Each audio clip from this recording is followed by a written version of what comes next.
Bonsoir, bonsoir. Donc, voilà, il y a un petit peu plus de monde ce soir. C'est vrai que hier on avait eu un petit cafouillage et du coup on avait mal indiqué la salle, on n'avait pas communiqué, du coup il y avait un peu moins de monde. Mais c'est, voilà, vous voyez une plus petite salle, assez intimiste, hein, pas très loin du festival, mais du coup dans une ambiance un tout petit peu moins bruyante, encore qu'on soit assez bien loti à l'étage.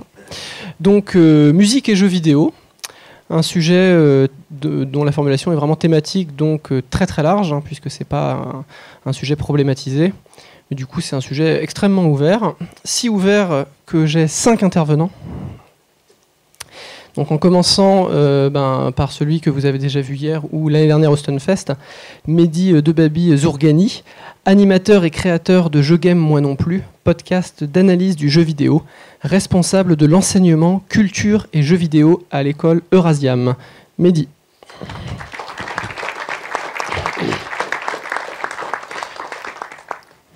Mathieu Weisser, doctorant-chercheur en musicologie contemporaine au laboratoire CRIAM, Centre de recherche interdisciplinaire en histoire, art et musicologie à l'Université Sciences Humaines et Arts de Poitiers. Il s'intéresse à la narrativité dans la musique de jeux vidéo, particulièrement dans les compositions de Nobuo Uematsu, ainsi qu'au phénomène d'intermédialité pour mieux comprendre les interactions de médias dans le jeu vidéo. Mathieu.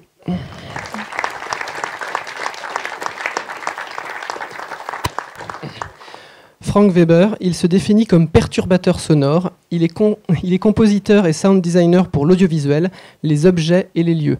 Il est membre de One Life Remains, collectif de jeux expérimental français dans lequel il est en charge de la direction sonore. C'est un praticien du son. Franck.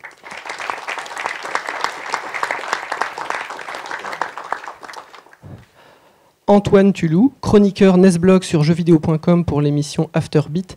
Il est cofondateur de Beat the Beat avec Charles Bardin, studio de création musicale et de sound design pour le multimédia.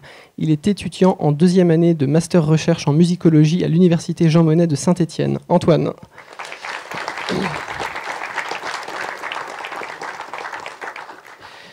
Charles Bardin, musicien et gamer passionné, créateur du studio Beat the Beat avec Antoine Tulou, studio média français de création musicale et de sound design dédié au multimédia. Il est aussi présentateur de la chronique Afterbeat qui décrypte et analyse les bandes originales de jeux vidéo sur le site jeuxvideo.com. Passionné par la composition, il a suivi le cursus de composition et musique électroacoustique du Conservatoire de Lyon. Il est également guitariste, chanteur et bidouilleur de sons électroniques dans le groupe de rock Retropolis.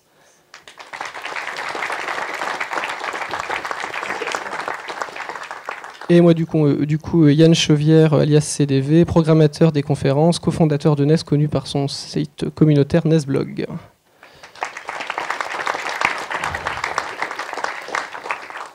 Alors, je vais faire une sorte d'introduction assez rapide parce que comme on a beaucoup d'intervenants et qu'ils ont tous beaucoup de choses à dire, je leur donnerai assez rapidement la parole, un petit peu sur le mode du talk, c'est-à-dire ça va être un truc assez convivial, il y aura des rebonds, voilà. Je pense que ça va être un petit peu moins formel, mais on va voir ce qui va se passer. On va faire une aventure à 6, et je fais donc une introduction pour introduire cette aventure. Donc, musique et jeux vidéo. Donc, je vais poser quelques définitions et esquisser un certain nombre de pistes qui seront ensuite évidemment creusées par les intervenants. Son et musique. Le son, c'est un stimulus, c'est un phénomène physique de vibration mécanique du milieu. Nous les captons via l'ouïe. La musique, c'est un ensemble sensé et intentionnellement ordonné de sons. Harmonie, mélodie, rythme, timbre, c'est autant de choses pour décrire un petit peu justement ces choses qui font sens, et c'est une manière justement d'ordonner les choses d'une certaine manière. L'harmonie, c'est la verticalité, la mélodie, c'est l'horizontalité. Alors qu'est-ce que c'est que ces sons et cette musique? Ou ne serait-ce que les sons, c'est de base dans l'environnement quotidien.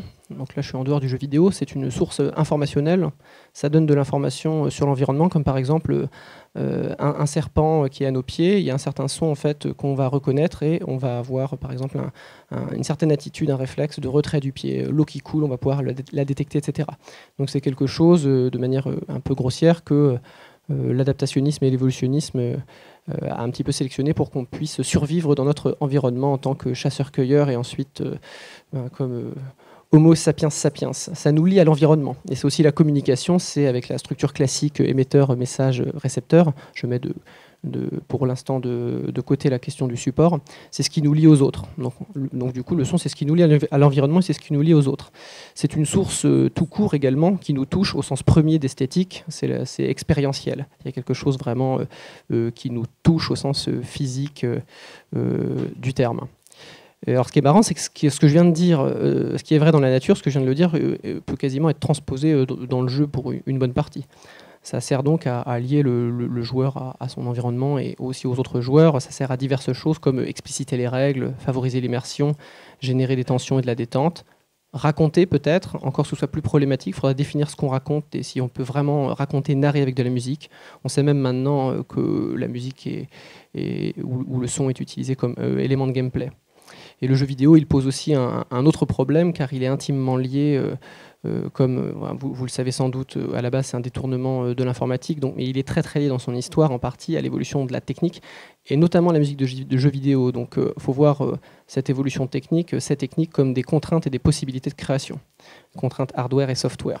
Donc il y a une historicité de son utilisation et une historicité aussi de sa réception. Donc c'est tout ça qu'il faut mettre en perspective. Et je vais de ce pas passer la parole à un premier intervenant qui va se jeter à l'eau, qui va se donner pour mission. Il y a toujours plus d'inertie quand on est 6 pour commencer.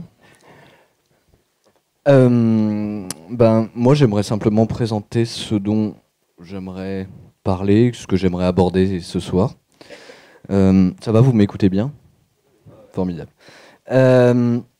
L'idée, c'est que j'aimerais parler un peu du jeu vidéo comme pédagogie musicale. C'est-à-dire que le rôle que peuvent avoir, je vais surtout parler des jeux musicaux, notamment des jeux instrumentaux, quel rôle ils peuvent avoir dans l'apprentissage de la musique.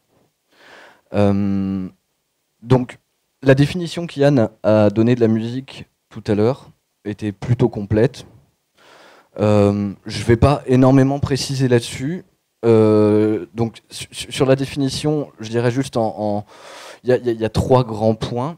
La musique, c'est des hauteurs de son, donc des notes, du rythme, c'est-à-dire le placement de ces notes, de ces sons dans le temps, et des intentions, des nuances, des timbres aussi, comme tu le disais. Je ne sais pas si un de mes collègues veut rajouter quelques... Il y a beaucoup de choses qui s'y rajoutent. C'est très sommaire, mais... Après, c'est pas tellement... Enfin, pour rajouter sur la définition, mais parfois, il y a des notions qui sont plus ou moins encore débattues, notamment sur l'ajout du bruit en musique. Est-ce qu'il existe du bruit en musique ? Est-ce que ça fait partie de la musique ? Auquel cas, est-ce que c'est encore du bruit ? Et donc, des questions, donc, il y a des réponses... relative, notamment que le bruit en musique peut être considéré comme musical, mais c'est aussi la notion de silence, savoir que c'est une notion assez relative, et que, bon, en silence c'est un peu plus simple, parce qu'on sait qu'on prépare sur des partitions, vous pouvez avoir des silences qui sont pensés, réfléchis, mais que c'est des choses qui peuvent s'ajouter, la musique, c'est pas... Enfin, il y a donc surtout les notes, les rythmes, mais après il y a des sous-parties qui peuvent porter parfois à problème quand on essaie de théoriser, de réfléchir. Le silence, c'est d'ailleurs quelque chose de très important par rapport à ça. Enfin, on a l'exemple de John Cage avec 433 et beaucoup d'autres pièces qui basent beaucoup de choses sur le silence. Oui, pardon. Alors, 433, c'est une pièce d'un compositeur qui s'appelle John Cage. Je ne sais pas si vous en avez déjà entendu parler.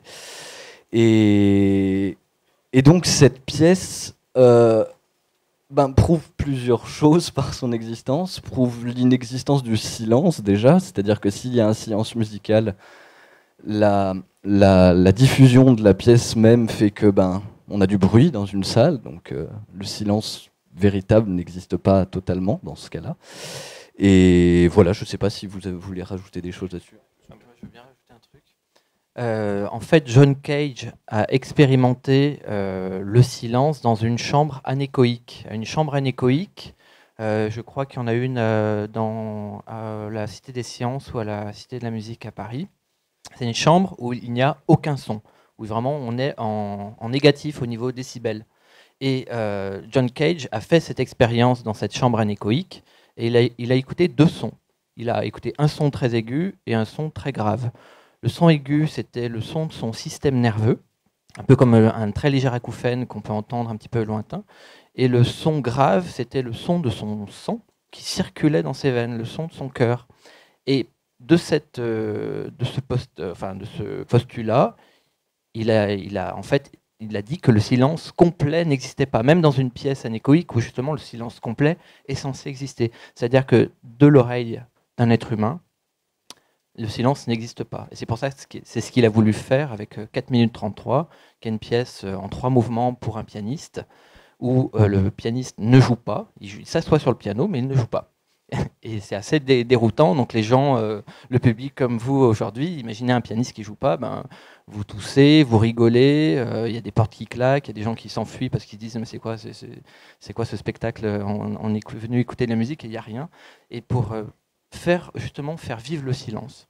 Et après il avait aussi il voulait aussi créer de la musique non intentionnelle, c'est-à-dire que de la musique qui ne peut pas venir de la création de l'humain, mais de la création du hasard. Et c'est ce qu'il a démontré avec 4 minutes 33, justement. Oui. J'ai raté mon entrée. On voit déjà, il y a déjà pas mal de questions sur ce qu'est la musique. Et c'est vrai que nous qui travaillons un peu dans ces domaines-là, même nous on est un peu embêtés des fois parce qu'on a des classifications qui sont parfois un peu sommaires.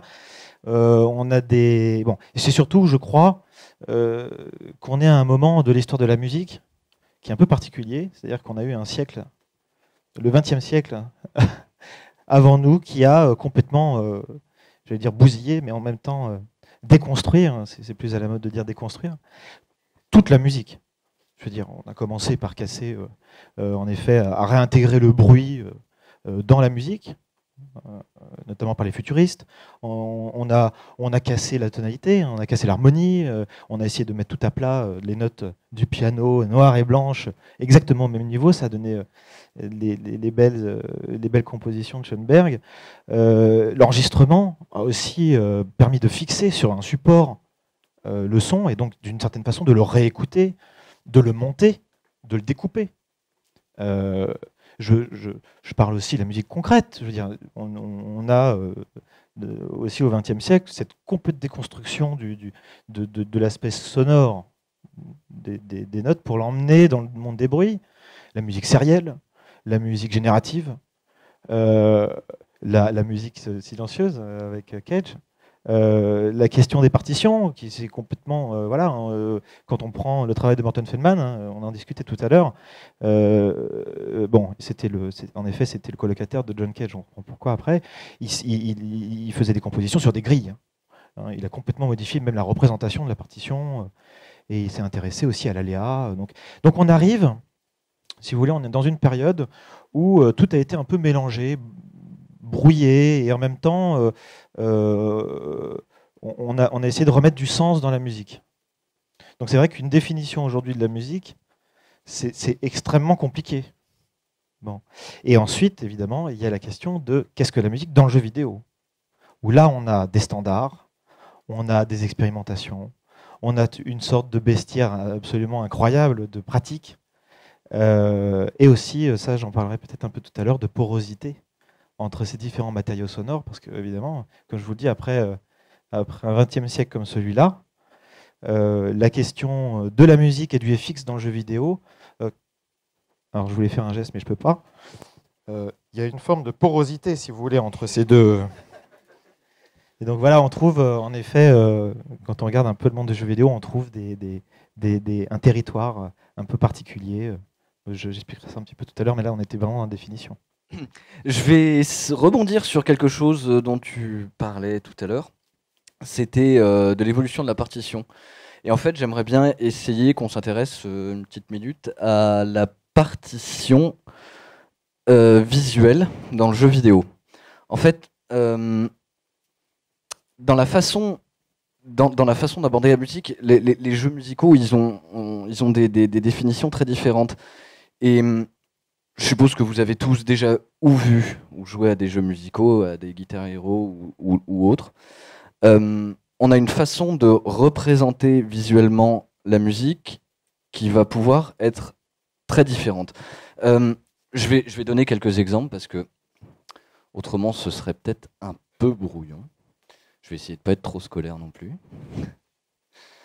Dans la plupart des jeux, ce qui se passe, c'est qu'on a un fonctionnement visuellement dans la plupart des jeux musicaux, hein, je précise vraiment, parce qu'il y a beaucoup de jeux qui fonctionnent autour de la musique, mais là, je vais plus particulièrement parler des jeux musicaux, vraiment.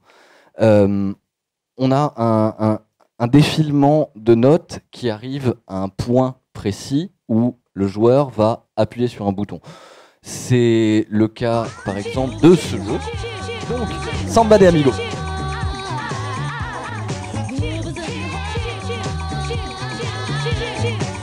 Donc ce qu'on remarque, c'est que simplement, pour représenter quelque chose, un des 3 points de la musique dont je parlais tout à l'heure, c'est-à-dire les notes, le rythme ou les nuances, on va avoir ici uniquement un de ces 3 points, c'est-à-dire juste le rythme qui va être représenté par ces petites bulles qui rentrent dans les autres bulles et qui font qu'on doit actionner un bouton à ce moment-là. Donc il y a une seule des composantes de la musique qui est prise en compte ici. Je donne vite fait un deuxième exemple avec Guitar Hero.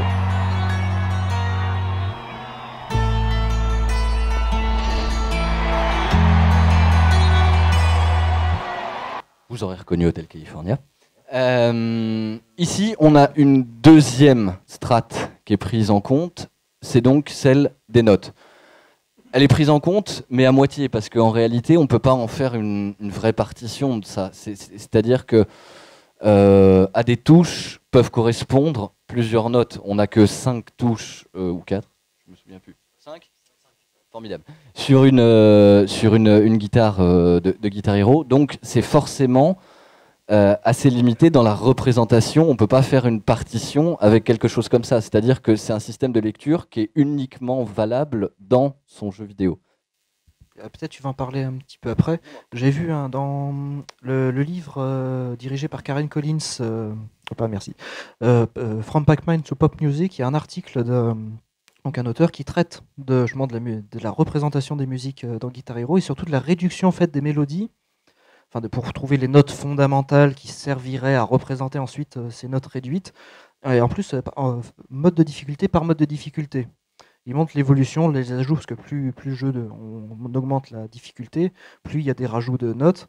Et là, il montre, alors avec la partition traditionnelle, clé de sol, etc., il montre bien les notes qui sont retenues et aussi un petit peu les intervalles qui sont simplifiés pour correspondre à ce type des 5 notes. Donc. C'est ça. Donc, en fait, en réalité, on ne peut pas en faire une véritable partition utilisable ailleurs que dans Guitar Hero. Il y a un jeu qui est allé un petit peu plus loin dans le même style, c'est Rocksmith, je ne sais pas si vous le connaissez. Donc on est toujours dans le style Guitar Hero, mais le principe c'est qu'on joue avec une vraie guitare. Donc la limitation de Guitar Hero venait des 5 boutons. Donc ici on a une vraie guitare, donc ça donne quelque chose.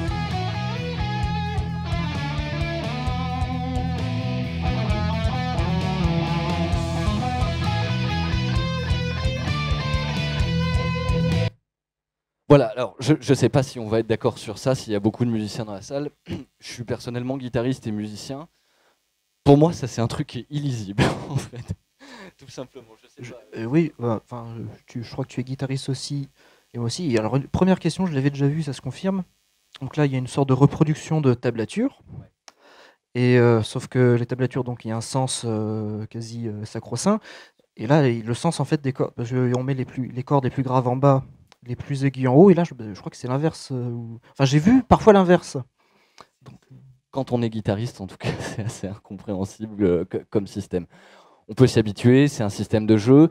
Ça va donc plus loin que les 2 exemples que j'ai montrés avant, parce que ça prend donc toujours en considération les notes, les hauteurs et le rythme. Mais ça prend toujours pas en considération un truc, une des notions dont je vous parlais tout à l'heure, c'est les nuances en fait. C'est-à-dire que en regardant pas mal de jeux musicaux, c'est quelque chose qui personnellement m'attriste un petit peu. C'est-à-dire que les nuances, donc la musique plus ou moins forte, sont quasiment jamais prises en compte dans les jeux musicaux. Et donc ce système ne prend pas non plus en compte ça. Après, sur la façon de considérer la partition dans le jeu vidéo, je vais sortir un tout petit peu parce que là, on a vu des exemples pas mal autour de la guitare, parce que c'est l'instrument qui est souvent le plus représenté. Si on regarde sur Internet, dans les formes de lecture qui sont nouvelles, je ne sais pas si vous connaissez Synthesia. C'est très utilisé en fait. On a énormément de vidéos YouTube. Pour ceux qui ne connaîtraient pas, ça ressemble à ça. Si je retrouve ma souris.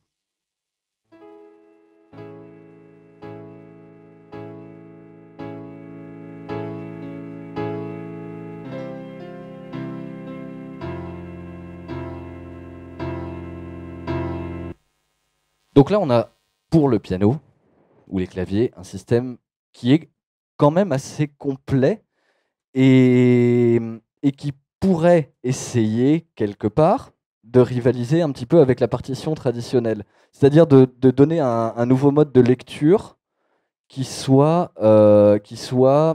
très simplifié, parce que tout le monde peut lire ça sans avoir fait d'études musicales, solfégiques. Mais ça a quand même ses limites, dans le sens où, dans le déchiffrage, ça reste quand même plus long, quoi, malheureusement. Je sais pas, peut-être que tu voulais ajouter quelque chose. Oui, dans la continuité de la pédagogie musicale, moi je m'interroge vraiment sur pourquoi, finalement, peut-être que tu allais y venir, est-ce qu'on ne sort pas de ces représentations classiquement, justement, de type solfège. Alors, en fait, très simplement, pour essayer de revenir, comme tu l'as fait en plus sur des exemples de jeux, j'ai à l'esprit Guitar Freaks. On parlait de Guitar Hero. Il faut savoir qu'il y a la série des Guitar Freaks, qui est une série qui est née au Japon. J'ai peur de dire une bêtise, fin des années 90, 2000 en tout cas, qui est née en arcade et qui a également eu une adaptation comme aujourd'hui Guitar Hero, qu'on pouvait brancher sur la PlayStation 1. Et alors, ce qu'il faut savoir, c'est que en gros, c'est même pas l'ancêtre, c'est quasiment la copie carbone de Guitar Hero, Rock Band aujourd'hui. Pas Rocksmith, par contre, ça, je vais essayer de revenir un peu plus tard. Déjà, moi, je me posais la question, on y reviendra peut-être après, pourquoi finalement ce phénomène a fonctionné au Japon sans dépasser ces frontières-là? Est-ce qu'il y a quelque chose, alors qu'on suppose en général que la musique a cette propriété de langage qui peut justement dépasser les frontières, là ça n'a pas été le cas. C'est-à-dire qu'on est resté cantonné à un registre de pop japonaise, de rock japonais, et il n'y a jamais eu cette intention des Japonais de promouvoir. Donc d'ailleurs, Harmonix, qui a produit Guitar Hero, s'en est frotté les mains, et on sait le succès que ça a pu avoir. Et au-delà de ça, je me demandais pourquoi est-ce qu'il y a toujours besoin de cette représentation très pédagogique, hein. Par exemple, l'exemple que vous avez vu de Rocksmith, je pense on ne peut pas faire plus copier-coller, hein. C'est presque ce fantasme d'avoir un prof à la maison sans on va dire la contrainte, peut-être. Ça vient nourrir le fantasme d'autodidacte.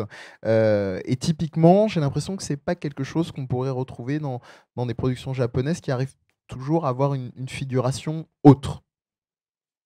Ouais, je suis assez d'accord. Après, là où je suis un tout petit peu en contradiction, enfin, tout petit peu, c'est que, en fait, si j'ai montré aussi tous ces exemples, c'est que je pense que, d'un point de vue pédagogique, malheureusement, même si c'est des jeux que j'adore tous, ils n'apportent pas forcément énormément de choses dans l'apprentissage de la musique.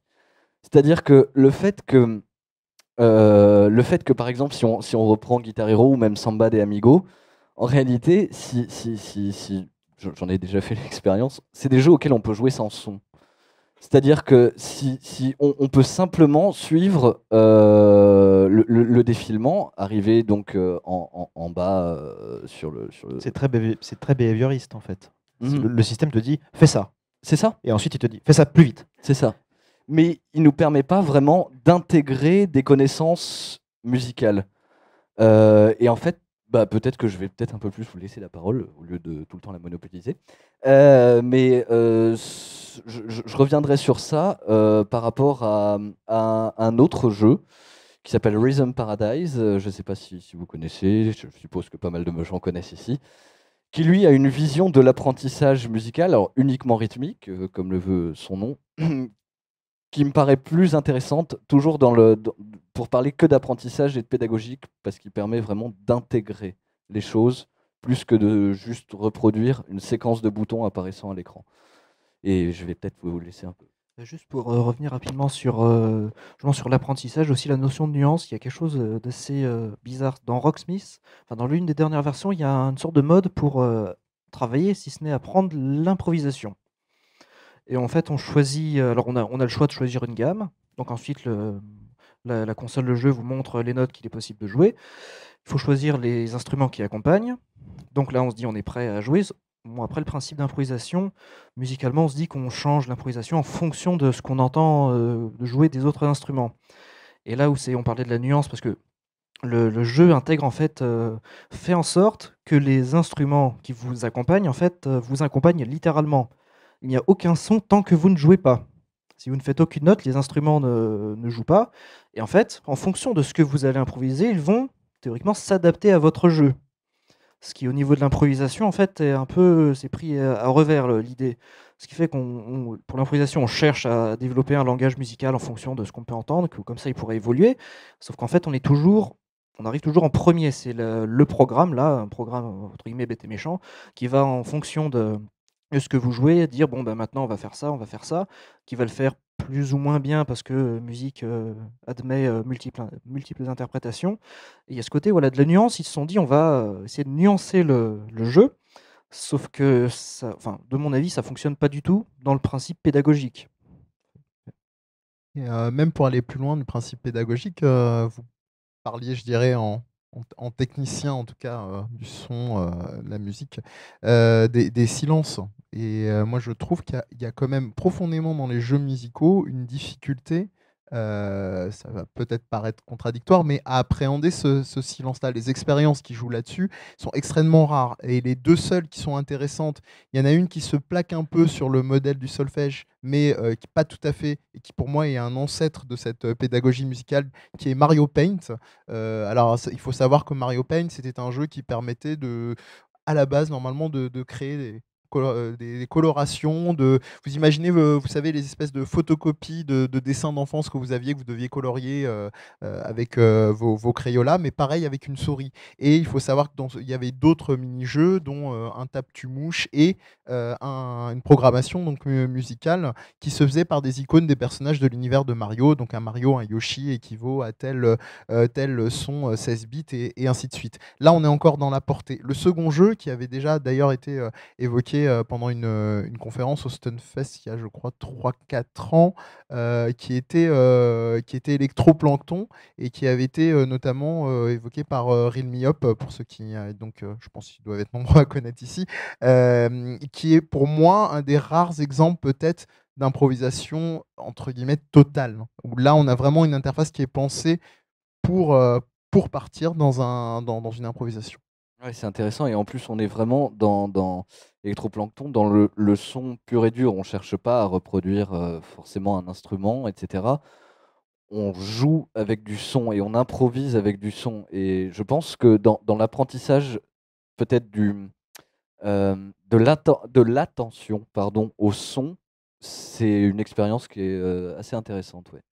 Et juste une dernière remarque, ce qui me questionne, hein, on a passé une conférence la nuit dernière à essayer de sortir des notions de couleurs culturelles dans le jeu vidéo, mais je remarque juste tout simplement que les seuls jeux qui permettent cette réelle improvisation-là sont plutôt du côté japonais. C'est-à-dire que quand on regarde Rocksmith, moi je ne peux pas m'empêcher, pas dans les jeux musicaux, mais de penser à tous ces jeux de type click and play qui nous permettaient de retracer l'histoire. Certes, il y avait une aventure, mais on devait toujours légitimer d'une certaine pédagogie, d'une certaine utilité. Et puis toujours cette définition, est-ce qu'on est dans un logiciel d'apprentissage ou est-ce qu'on est dans un jeu vidéo? Enfin, les limites sont vraiment pas très claires à ce niveau-là.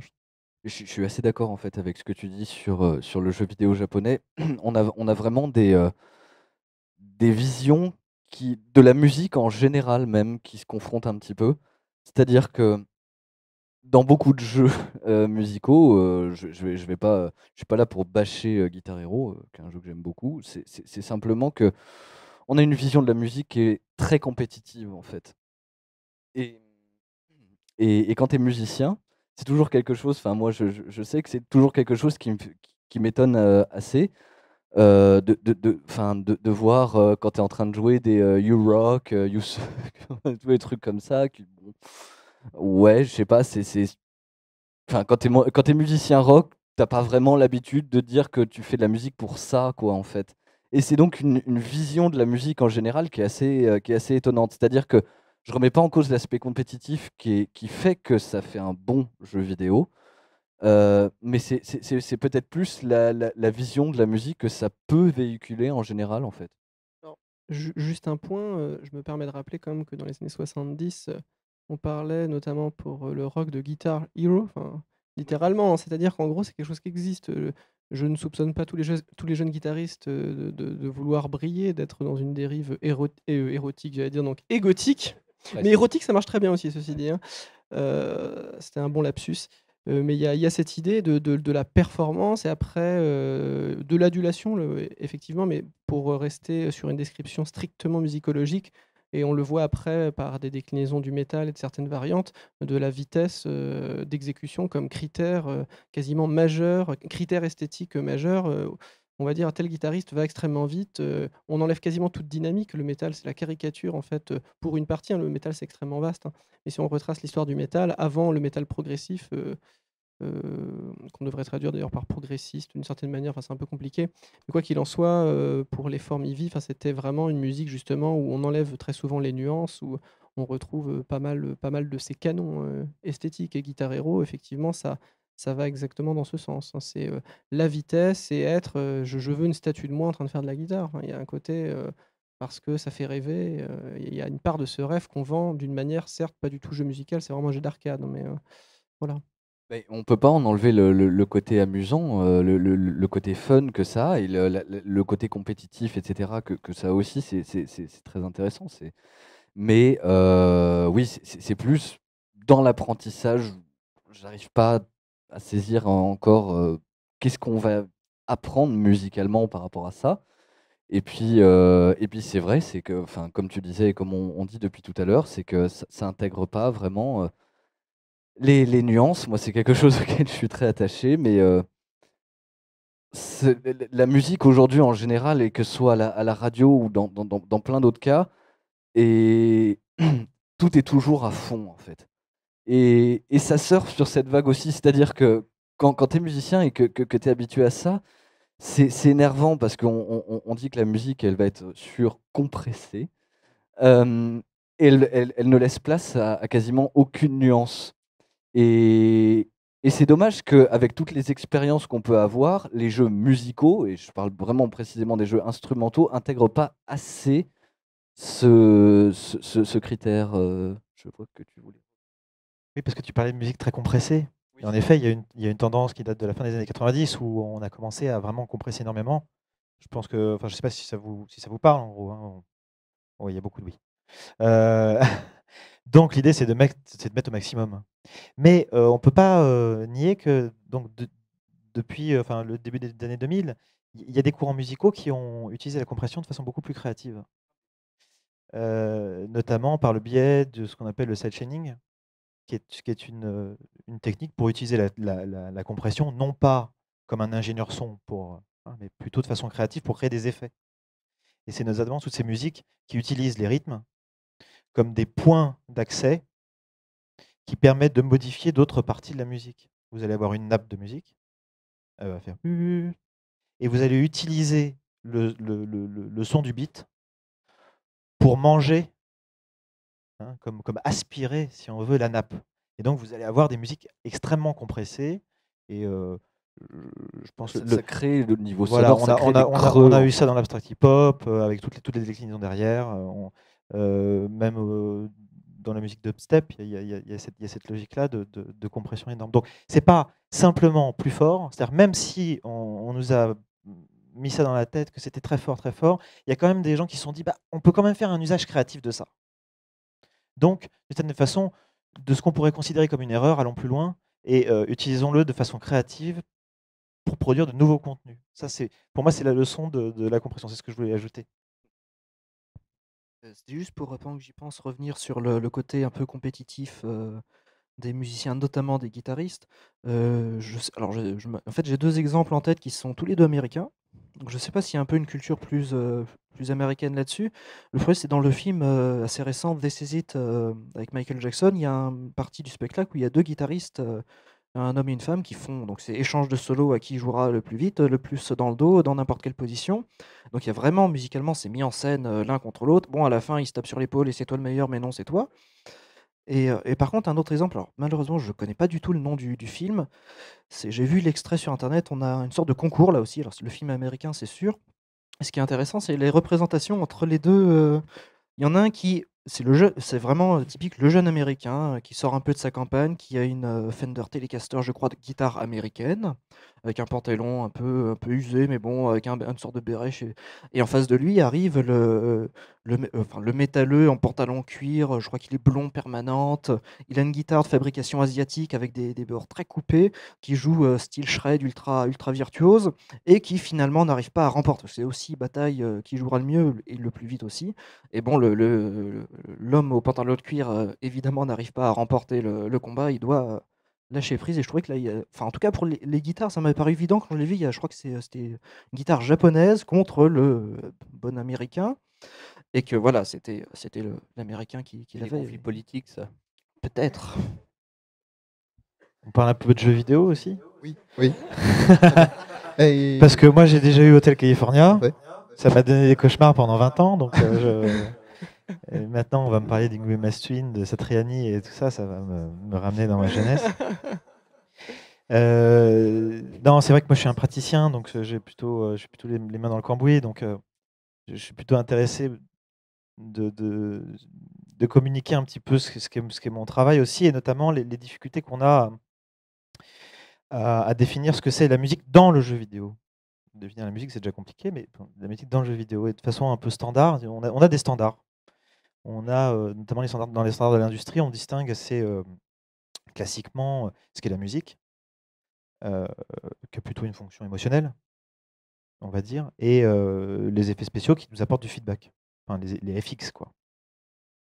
Mais ces catégories-là sont relativement floues, et on a tout un tas d'autres catégories qui existent pour définir ce que c'est que la musique dans le jeu vidéo. Et selon la façon dont on va la définir, on va plutôt s'attacher à un contenu culturel plutôt qu'à un autre. On parlait de médias, enfin de rapport entre les médias, mais selon le type de musique et la façon dont on va même penser la musique dans le jeu vidéo, on va retrouver des influences qui viennent du cinéma. Là, je sais que j'ai dit le mot cinéma, donc j'espère qu'on ne va pas partir dans autre chose que le jeu vidéo. Mais voilà, donc il y a par exemple cette fameuse distinction entre diégétique et extradiégétique qui est très intéressante, qui nous porte, bon, peut-être que tu développeras un peu plus, mais la question de l'empathie qui est intéressante aussi, la question des systèmes sonores dans les jeux vidéo. Donc voilà, en fait, je ne voulais pas forcément avancer, mais au moins essayer de préciser ce que c'était que la musique dans le jeu vidéo. Est-ce que ça répond à certains codes et puis comment ça se construit. Voilà. Et mon avis, c'est que ça se construit d'une façon un peu bizarre, hein, mais bon, je fais du jeu expérimental, donc c'est normal que je dise ça. Et mon envie aussi, c'est de communiquer avec vous, c'est dire qu'en fait, si on part d'une définition très large de la musique, FX, musique, au final, il n'y a pas autant de différences que ça. Il y a des points d'accès, des liens entre les deux. Vu que tu as parlé un tout petit peu de cinéma, non, mais pour en finir, peut-être, je sais que tu voulais parler notamment des liens entre musique de jeux vidéo parce que la musique, ça reste. Maintenant, on assigne des significations aux musiques qui sont pas anodines, parce que normalement, la musique, c'est un art non signifiant. On vous fait écouter une musique que vous ne connaissez pas, s'il n'y a pas d'explication, ça va vous évoquer peut-être des sentiments, des choses, mais vous pourrez pas dire la musique voulait dire un homme en pull vert est rentré dans la salle et posé son vêtement. Il n'y a pas un sens aussi profond, aussi net. Donc il y a des connotations et des stéréotypes qui naissent par les utilisations récurrentes de certaines formules et notamment du cinéma, parce que le jeu vidéo, par le médium vidéo, se rapproche de cette chose-là. Alors après, bon, je pense qu'on y reviendra. À mon regret, va un petit peu trop parfois de ce côté-là, ce qui bride un peu la création du médium jeu vidéo. Mais bon, ça, à la fin, si on peut en reparler, on verra. Mais bon, je pense que tu voulais justement aborder cette question-là. Oui, bah, j'en parle maintenant. Eh ben, allez, c'est parti. C'est parti. Ben, en fait, je trouve que dans les jeux vidéo, les gros jeux vidéo, c'est-à-dire les grosses productions, les blockbusters, ce qu'on appelle les productions AAA, on se rapproche de plus en plus du cinéma. Il y a une volonté du jeu vidéo, du gros jeu vidéo, qui n'est pas le jeu vidéo, parce que le jeu vidéo, c'est pas que les grosses productions, on est d'accord. Il y a une volonté vraiment de se cinématographier, de devenir comme le cinéma. On pense un petit peu à, je sais pas, je pense à un jeu comme Heavy Rain, ou enfin les productions de David Cage, qui lui a vraiment une esthétique de se rapprocher de plus en plus du cinéma hollywoodien, et qui, même si c'est on va dire un créateur français, même simplement si on va dans la production, bon, il prend des acteurs américains, ça passe, il n'y a pas de problème, mais il prendra dans la musique un compositeur américain que vous devez certainement connaître, qui est Hans Zimmer.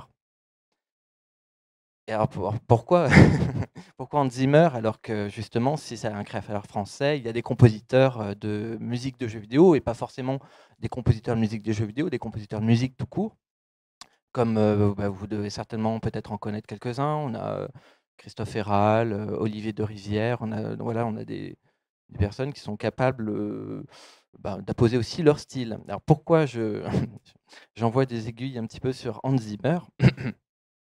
En fait, voilà, mon sujet, moi, c'est de voir en quoi justement la musique d'un Hans Zimmer, mais qui peut être un autre compositeur, James Horner, ou le compositeur des musiques du Seigneur des Anneaux, des choses comme ça, que je ne veux en aucun cas catégoriser, juste spécifier dans un type de travail par rapport à un film. Je me pose la question, enfin, j'émets déjà une certaine subjectivité en disant que pour moi, ce sont des musiques standardisées. Alors, voilà, je dis une musique standardisée. J'ose le mot, j'ose le terme. Alors, vous pourrez croire que ce que je dis est subjectif, dans le sens où, qu'est-ce que c'est que de la musique standardisée? Alors pour moi, la musique standardisée, il n'y a pas de réelle définition, mais je dirais que ce sont des principes musicaux qui sont utilisés, réutilisés, et qui sont tellement omniprésents et presque omnipotents dans le cas aujourd'hui d'une musique typée Hans Zimmer, que ça en devient standardisé. C'est-à-dire qu'une musique se répète tellement dans sa construction, dans ses rythmes, dans ses harmonies, dans ses timbres, qu'elle en devient un standard, une norme. Et c'est pour ça que je dis que c'est une musique standardisée. Et là, je rentre plus dans une définition objective, alors qu'au départ, j'étais plus ou moins dans une thématique subjective. Alors, bon, je vais déjà vous faire écouter un petit extrait de Hans Zimmer pour vous dire, déjà pour vous faire écouter un petit peu un extrait de musique standardisée. Ça balance. Pendant que tu cherches ton extrait, tu voulais rajouter quelque chose? Non, Oui, juste je voulais rajouter quelque chose. C'est Dis-moi. cette question de la standardisation qui est liée du coup à l'industrialisation. Elle est intéressante dans le jeu vidéo, c'est que c'était déjà standardisé dans le cinéma avant. Et en réalité, la standardisation dans le jeu vidéo ne fait que la suite d'une standardisation déjà existante. Eh bien, il vient de dire ma conclusion. Je suis désolé. Non, c'est pas grave. Extrêmement désolé. Pas de souci. Je peux rebobiner comme dans Bread. En fait, non, mais voilà, c'est la conclusion de. Voilà, j'allais venir au fait que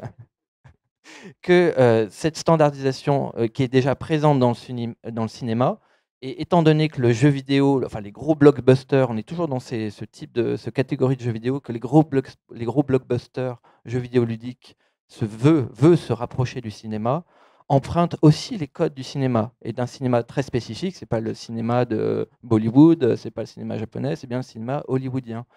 Et il faut remettre un petit peu les pendules à l'heure.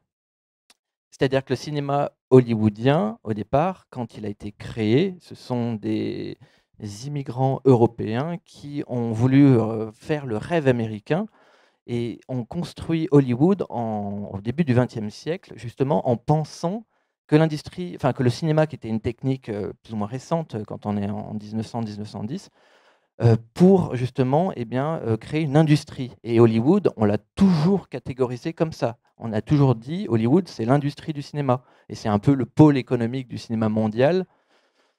Bon, à tort ou à raison, hein, chacun est libre de décider. Moi, je dirais à tort, mais bon.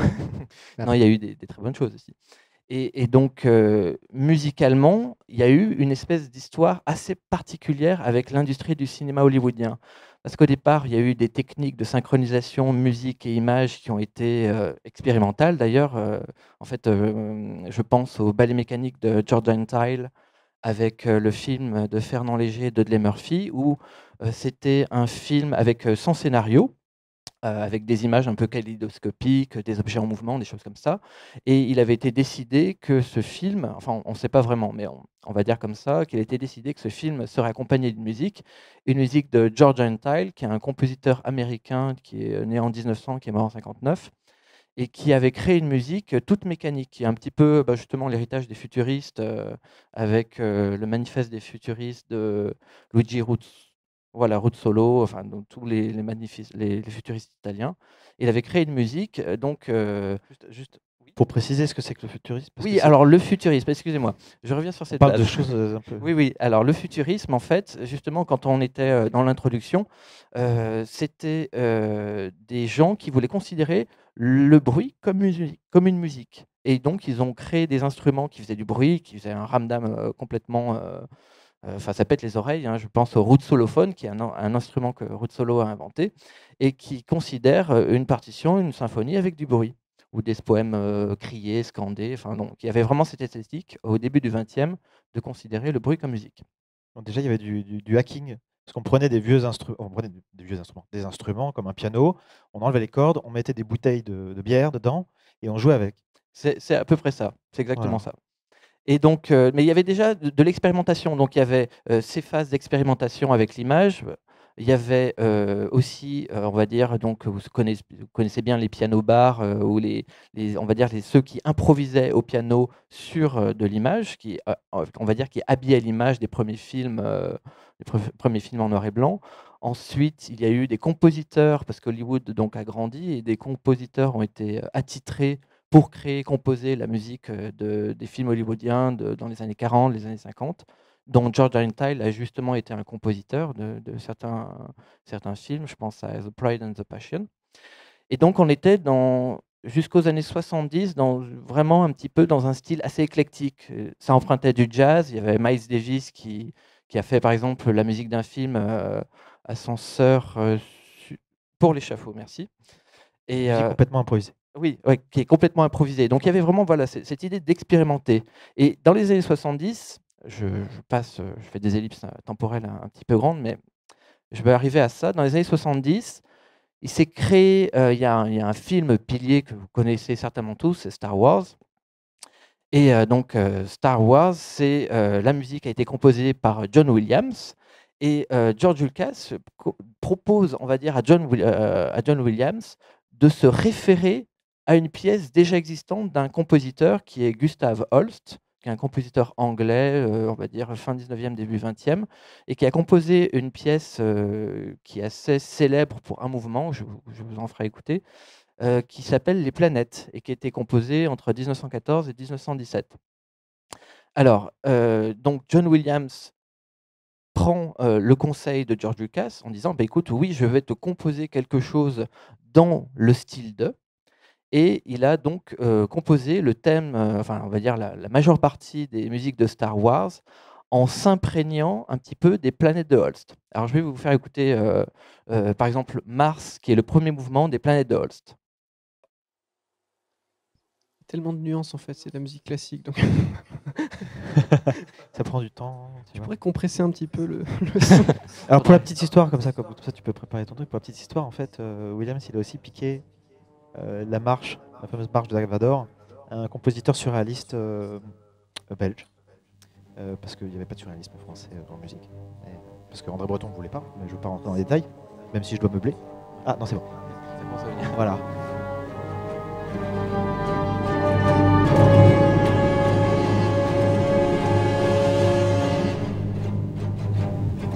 Musique qui était la musique aussi d'un jeu que moi j'ai adoré sur Atari ST. C'est un très vieux jeu qui s'appelait Epic.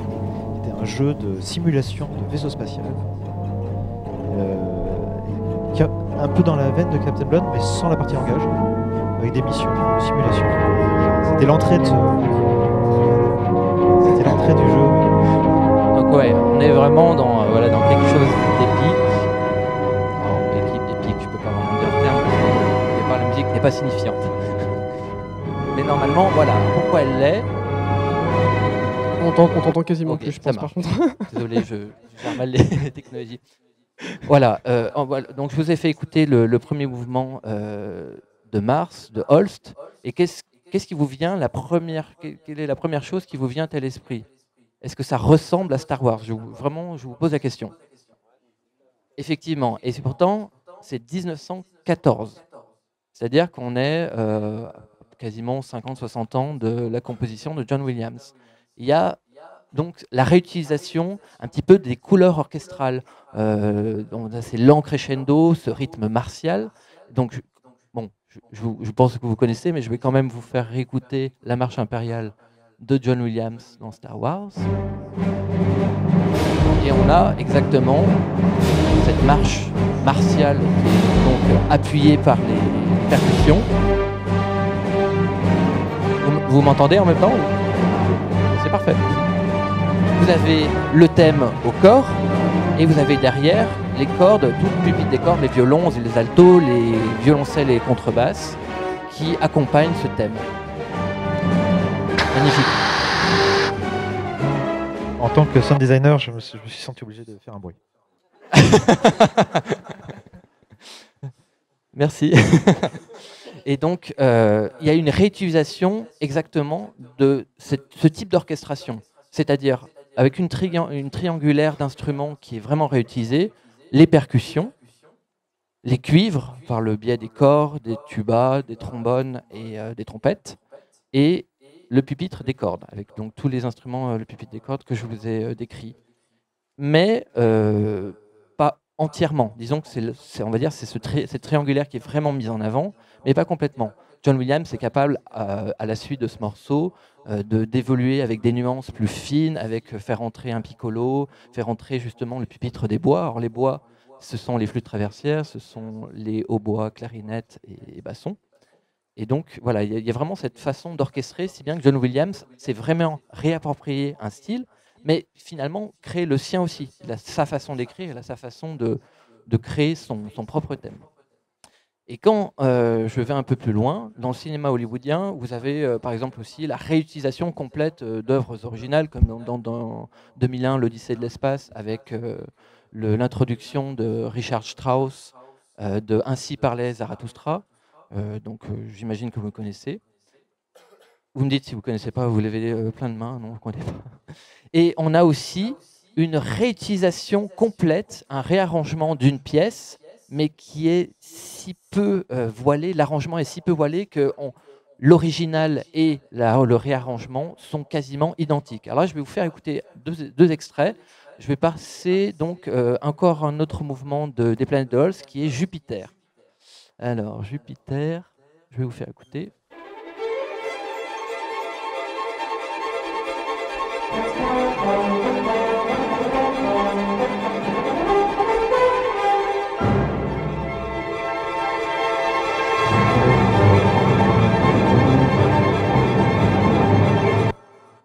Voilà, ça c'était Jupiter. Et je vais vous faire écouter un extrait d'une bande originale d'un film qui s'appelle L'étoffe des héros, The Right Stuff en anglais, et dont l'OST a été composé par Bill Conti.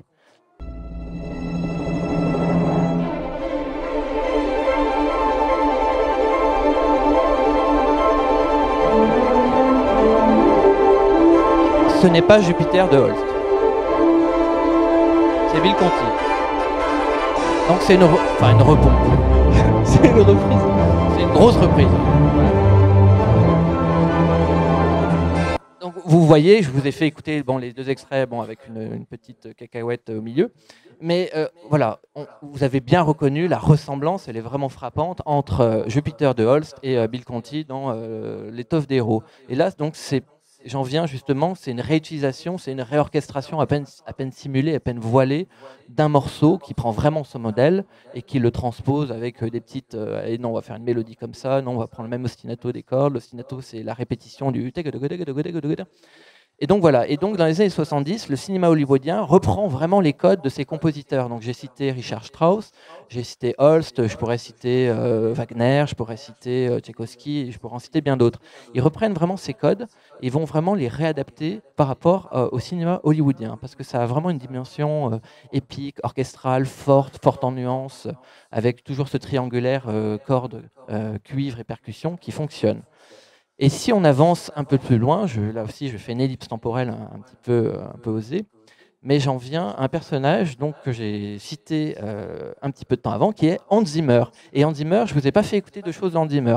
Alors on va écouter tout de suite, parce que j'ai dit que c'était de la musique standardisée, on est d'accord? J'assume mes propos. Alors, The Dark Knight Rise, Batman.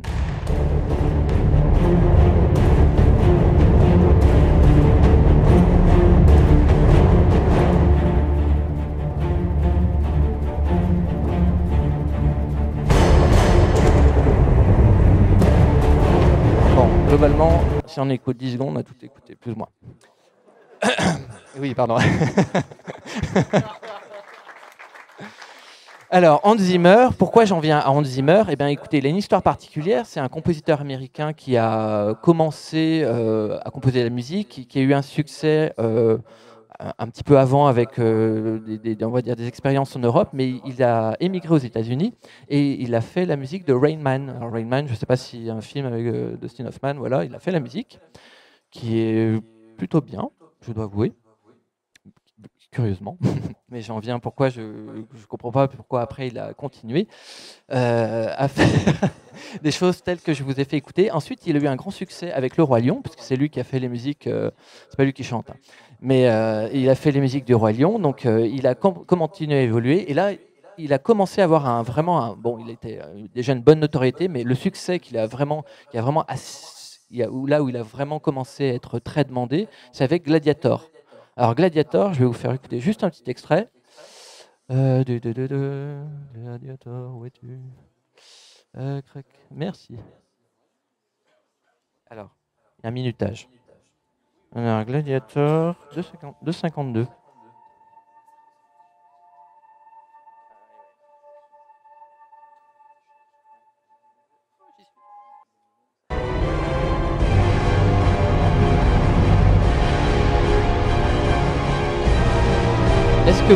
C'est Gladiator. Est-ce que vous reconnaissez l'ostinato qu'on avait dans Mars? Il est là aussi, plus ou moins. Pam, pam, pam, pam. Bon voilà, cette façon de composer. Donc, on est d'accord. On est d'accord que Gladiator, enfin Hans Zimmer dans cette musique, reprend aussi les codes d'un John Williams qu'il a pu réemprunter dans La Marche impériale, mais reprend donc la racine de ces codes dans les planètes de Holst, dont Mars. Et à partir de ce moment-là, quand il a fait la musique de Gladiator, eh ben, il va avoir une telle notoriété qu'il va créer un studio de musique, de cinéma, où il va recruter des compositeurs et autour de composer vraiment énormément de musique de films et autour d'un même style qui est le sien, dans ce style à la Gladiator. Alors, qu'est-ce qui s'est passé dans la musique de Gladiator de Hans Zimmer? Eh ben, c'est exactement ce qu'a fait John Williams, qu'a pu faire Danny Elfman avec un style bien particulier à lui, mais il reprend ses codes et il effectue une épuration. Alors, une épuration, c'est-à-dire qu'il réduit la simplicité des nuances, c'est-à-dire comme Charles expliquait qu'il n'y avait pas de nuances un peu dans les jeux musicaux, ben dans la musique de Hans Zimmer, il y a de moins en moins de nuances aussi. C'est-à-dire que ce sont des passages toujours plus ou moins assez forts, assez héroïques, avec le triangle toujours encore des cordes, des cuivres et des percussions, mais en ne gardant que cette triangulaire de timbre. C'est-à-dire que l'orchestre des bois, des harpes ou des pianos ou quelconque autre instrument est complètement mis de côté. Et il va intégrer plutôt des fois des percus électroniques ou des fois des guitares électriques, comme on a pu voir dans la musique de Inception.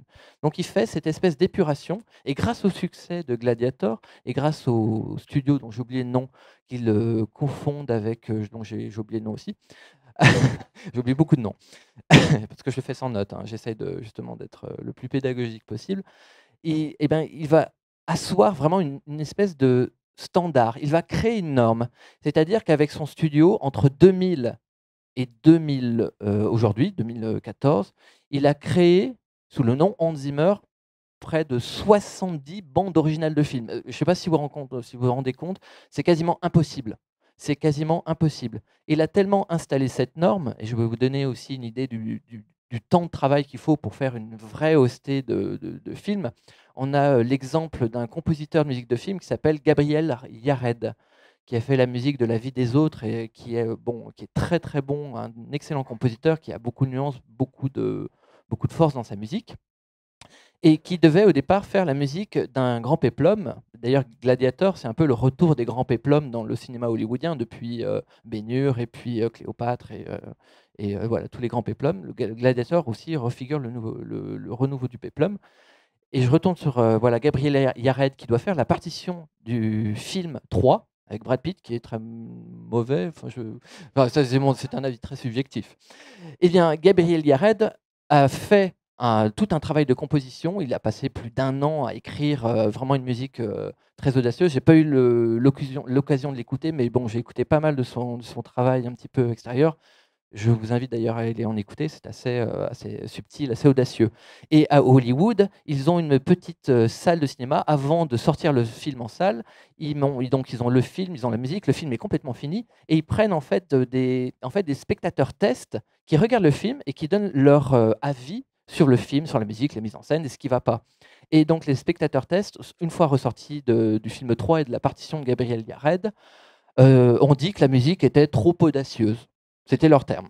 Et la production a dit à M. Gabriel Yared, vous êtes bien gentil, votre production est trop audacieuse, on va prendre quelqu'un d'autre, vous êtes bien gentil, merci, au revoir. Et ils ont pris... Pardon ? Et il a bossé un an et demi. Et finalement, ils ont pris James Horner. Alors, James Horner, c'est le compositeur de Titanic, c'est le compositeur qui a fait de bonnes choses, par exemple dans Le Long de la Rose, avec les coups de cloche, le motif des cloches dans Le Long de la Rose avec Sean Connery. Et il a repris le travail de zéro, hein. Il avait complètement oublié la musique, et il a fait toute l'OST du film en 4 semaines, même pas. Donc, quand vous comparez un an et demi de travail presque et 4 semaines, et que James Horner justement est un petit peu dans cette continuité de ce style zimmerien, c'est-à-dire l'épuration du modèle de John Williams, qui était déjà un modèle de Holst, c'est une production, c'est une façon de faire la musique qui est très rapide.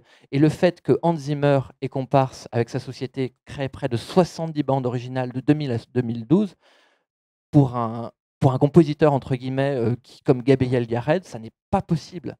Ça n'est vraiment pas possible. Et même s'il se partageait le travail avec 3-4 compositeurs. Donc c'est une façon, c'est une norme qu'ils ont installée pour produire de la musique en quantité et efficace. C'est-à-dire que les codes de cette musique, bon, elle est très martelée, très martiale, elle est très compressée, comme on parlait c'est des musiques qui sont très très compressées, c'est-à-dire que tout ressort très fort, il n'y a pas de nuance, on a enlevé complètement le pupitre des bois et tout autre instrument, et c'est une façon de faire de la musique qui est devenue une norme, puisqu'elle a été réutilisée par Hans Zimmer plus plein de compositeurs, puis vu qu'ils ont fait 70 bandes originales de films, bah, ils assoient une suprématie musicale dans le monde de la musique du cinéma hollywoodien. On est toujours dans cette thématique. Et alors pourquoi j'en viens justement à parler beaucoup de musique? J'allais dire juste un mot, il va falloir vite rejoindre le jeu vidéo. C'est-à-dire que j'en venais justement, pourquoi parler de jeux vidéo? Pourquoi? Parce que j'ai parlé que de musique de film. Et dans le jeu vidéo, pourquoi ce style de musique qu'on retrouve dans les Assassin's Creed, dans les Call of Duty, les Battlefield, dans il y a beaucoup de grosses productions, God of War aussi. Pourquoi on trouve exactement ce type de musique? Parce que, alors moi j'ai une hypothèse, c'est-à-dire que là je vais poser une question. J'ai une petite hypothèse. Pourquoi? Parce que le jeu vidéo, je ne retrouve plus mes notes, le jeu vidéo en fait imite le cinéma hollywoodien. Alors, par plusieurs facteurs, je les ai listés. Je parle de l'apparition des cinématiques qui permettent d'accroître l'implication du joueur-spectateur et la narration du jeu. Ça, c'est peut-être un premier facteur, avec les éléments de mise en scène, les plans en lumière. Les nouvelles définitions d'écran, les moteurs de jeu qui sont de plus en plus performants, qui se rapprochent d'un photoréalisme, donc qui se rapprochent quelque part d'une façon de la réalité.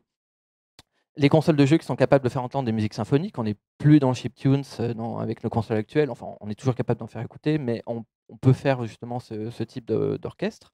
On a des budgets du jeu vidéo qui sont pas très loin des budgets du cinéma hollywoodien. On a les blockbusters, j'ai pas de chiffres en tête, mais ça rapproche.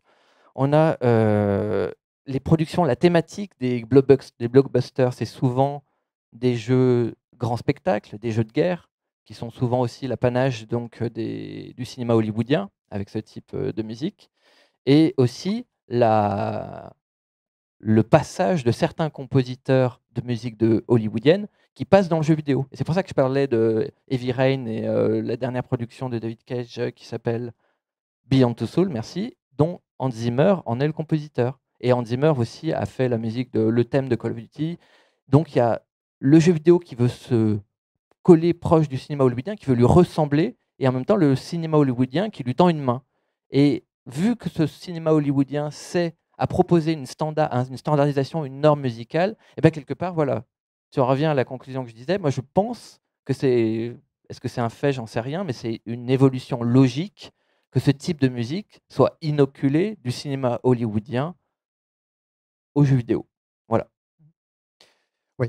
Moi, je voulais, en reprenant justement pas mal de points que tu avais pu déployer avec une analyse technique, il y a aussi, je pense, au-delà tout simplement de la musique appliquée, un discours qui est environnant de tout ça. Bon, on sait effectivement que les passerelles du cinéma hollywoodien s'appliquent de plus en plus aux jeux vidéo.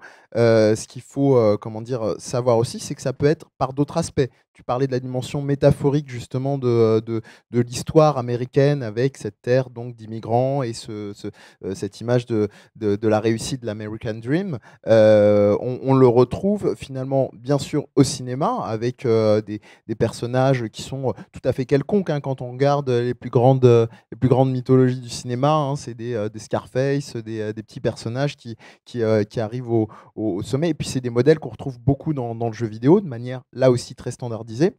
Et pourquoi j'expliquais tout ça, c'est que au final, on retrouve aussi un autre modèle qui, je trouve, est une espèce, un autre genre que la standardisation d'Hans Zimmer, c'est la série des GTA, et en particulier le studio Rockstar, qui lui est une espèce de, j'ai presque envie de dire, de gigamix de tout ça, mais dans un autre registre. Alors ce qu'il faut savoir, c'est que dans la plupart des productions Rockstar, et en particulier donc GTA, il y a une particularité qui est la bande son, qui est une espèce de, vous imaginez un mix de DJ, dont d'ailleurs certains assez inattendus, dont Karl Lagerfeld sur GTA 4, et tout ça pour dire que ça concourt à alimenter cette vision d'un certain mythe américain et cette vision renouvelée du rêve américain.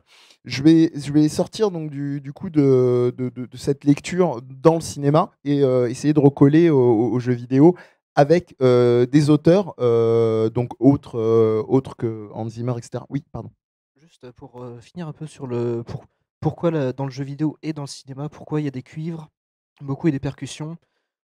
Et en fait, ça s'explique bien plus profondément. C'est de la musique, mais pas que. C'est que c'est des reproductions de musique militaire. Parce que dans ces films-là ou dans les jeux, il y a beaucoup d'héroïsme associé aux avatars, aux personnages principaux. Et l'héroïsme en musique depuis 4-5 siècles, ça passe quand même par le développement de la musique militaire qui est donc, sur les fanfares militaires et beaucoup de percussions, de caisse claire, des rythmes dits de marche, de cuivre. Et en fait, au fur et à mesure, la musique dite savante a développé son langage quand on voulait parler d'héroïsme, parce qu'après il y a toute la culture littéraire des grands avatars, alors avec Wagner, tout ce qui est Siegfried et autres réappropriations de légendes, de mythes qu'il a fallu transposer en musique. Et quand on a voulu les signifier musicalement, on utilise de la musique militaire pour... C'est pour ça que je disais que la musique n'est pas un art signifiant, mais par contre c'est un art très connoté. Et donc cette connotation de la musique militaire permet de suggérer l'héroïsme et le courage, des notions positives de la guerre. Sachant que la guerre, il y a largement des choses plus que non positives. Et dans tout ce... Prends dans- des risques là. Attention, j'ai pas peur. Et donc dans toute cette culture de musique donc savante a développé son discours vraiment après connotation caisse claire, percu, cuivre, donc après ajout de un grand coup de lyrisme violonistique, on va dire ça, qui est associé donc au courage et l'héroïsme. Donc dans les films dits épiques, tu parlais tout à l'heure de films épiques, après grandiose, on retrouve la grande puissance de l'orchestre symphonique avec donc énormément de percussions et de cuivre. Pourquoi il n'y a pas tellement de bois? Parce que de toute façon, on les entendrait pas. On les entendra Donc, pas. puis, voilà, pour simplifier, on enlève les bois. Pour simplifier, oui, de toute façon, il servira à rien. Et aussi, il y a, alors je ne me connais pas bien, mais sur les salles de cinéma, il y a aussi des problèmes avec les enceintes qui ne peuvent pas retranscrire très bien certains spectres sonores. Donc, si on les entend pas la peine de mettre l'instrument qui correspond, ça simplifie encore une fois. Et donc, tout ce langage s'est retransmis après dans le cinéma. Et donc, tu disais, certes, le jeu vidéo recopie des codes du cinéma, mais il recopie aussi des thèmes narratifs comme l'héroïsme, le courage, et que aussi musicalement, quand on veut transcrire l'héroïsme, le courage, musique militaire, il y a toute une histoire de cette chose-là. Je finis, Ouais. c'est parce que là, pour clôturer, c'est vraiment les fondements de la théorie des topics musicaux, qui, alors théoriquement, c'est sur de la sémiotique en musicologie, donc on va éviter. Mais ça commence, enfin ça se développe depuis 20-30 ans quand même. Il y a notamment, si ça vous intéresse, c'est vraiment sur les formules stéréotypées et surtout comment elles apparaissent et comment on comprend les signes, comment ils apparaissent, pourquoi ce signe-là plutôt qu'un autre. Et notamment, c'est Raymond Monel, et alors c'est des livres en anglais mais qui sont très, très digestes, je le précise, qui a écrit sur les topics musicaux et après si vous vous intéressez en français à ces choses-là, vous pouvez lire Martha Grabox, qui a écrit des très bons livres en français, donc et aussi on ne peut plus digeste. Peut-être définir un topic musicaux, justement, Bah, pour ceux qui n'étaient pas là l'an dernier. Oui, là je l'ai fait très rapidement, c'est vraiment des formules musicales stéréotypées qui ont donc un sens, mais qui est fortement connoté. Et quand je dis fortement connoté, par exemple, le topic militaire, c'est connoté sur 3-4 siècles. L'idée, c'est comme le topic pastoral de l'utilisation par exemple, de la cornemuse. Pourquoi la cornemuse ce serait pastoral? Parce que la cornemuse, ça évoque le berger, alors le berger fictif, hein, le berger ne joue pas de la cornemuse, hein. Et pourtant, il y a tout ce développement-là qui s'est fait au cours du temps. Ces formules musicales sont installées dans le langage.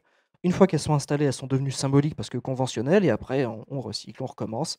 Parce que si une chose à savoir au cinéma ou aux jeux vidéo, on veut donner du sens avec la musique, c'est très bien, mais on n'a pas forcément le temps, donc il faut que le sens aille très vite. Il faut qu'on comprenne rapidement ce qu'on voudrait nous dire musicalement. Et donc utiliser des formules connotées déjà dans votre mémoire, c'est très rapide, très efficace. Et bon après, justement, il y a quand même moyen, ce que tu disais, Hans Zimmer, effectivement, certes, il reprend le topic militaire, mais voilà, il a un style très particulier qui commence vraiment à s'imprégner partout, parce que c'est pas parce qu'il y a ces topics-là qu'on peut pas les détourner et se les réapproprier. Voilà, là pour le coup, Hans Zimmer, c'est vraiment presque extrême, le style qui devient omniprésent. Ouais. Alors je voulais juste rebondir très rapidement. La pièce Mars de Holst que je vous ai fait écouter, oui, reprend les thématiques militaires, mais un petit peu différemment. C'est-à-dire que lui, quand il a fait cette composition de Mars, il a voulu figurer la violence de la Première Guerre mondiale, puisque en fait, voilà, les planètes ont été composées pendant la Première Guerre mondiale, entre 14 et 17, et qu'il a voulu figurer cette violence. Enfin, je trouve que dans Mars, il n'y a pas il y a pas cette notion d'héroïsme, mais Enfin aussi, oui, mais après, justement, les codes, les topics, t'en fais ce que tu veux. Oui, Tu oui. peux en fait vraiment te les réapproprier. Mm. C'est l'avantage. Comme ça, tu sais que caisse claire, cuivre, c'est militaire, Oui. c'est censé être héroïque, et après, tu peux détourner Dévier, le propos ouais, oui. par rapport à Hans Zimmer qui, Oui. lui, voilà, c'est héroïque. Ouais. Et la deuxième chose, c'est que quand tu vois par exemple dans John Williams, dans La Marche impériale, il utilise donc cette façon de faire, mais il est capable aussi d'intégrer de l'orchestration subtile avec les bois, avec justement la présence des bois. Donc c'est possible en fait. Et tu seras d'accord avec moi. Et c'est bizarre justement là où Hans Zimmer justement évince complètement une partie de l'orchestre, évince la subtilité, la nuance par la non-présence d'instruments au timbre plus faible. Voilà, c'est tout. Ouais, juste une précision, on parle souvent là un peu du jeu vidéo, il y a une imprégnation du cinéma dans le jeu vidéo, pas tous les jeux vidéo. Ah, mais je Il y a- ciblais il y a- bien il y a- une voilà. catégorie de jeux vidéo. Il est clair que dans des jeux qui Heureusement. développent des narrations, notamment comme le jeu On un peu ferait pas Morphal, d'émission. il va aller chercher ce qui fonctionne aussi, hein. Depuis l'arrivée de la caméra dans les jeux, ça s'est accéléré. Mais donc c'est pas tous les jeux. Évidemment, des jeux qui sont plutôt des jeux systémiques, des jeux émergents, des jeux de stratégie, des jeux. Voilà, il y a une pléthore d'autres jeux qui n'utilisent pas ces codes, hein. C'était juste pour préciser. Et aussi, enfin, juste pour finir, pareil, parce que donc il y a des jeux effectivement qui ne les utilisent pas du tout, qui choisissent de briser ces codes et qui fonctionnent bien, très bien, bon parfois moins bien, mais c'est pas forcément parce qu'ils ont voulu briser les codes.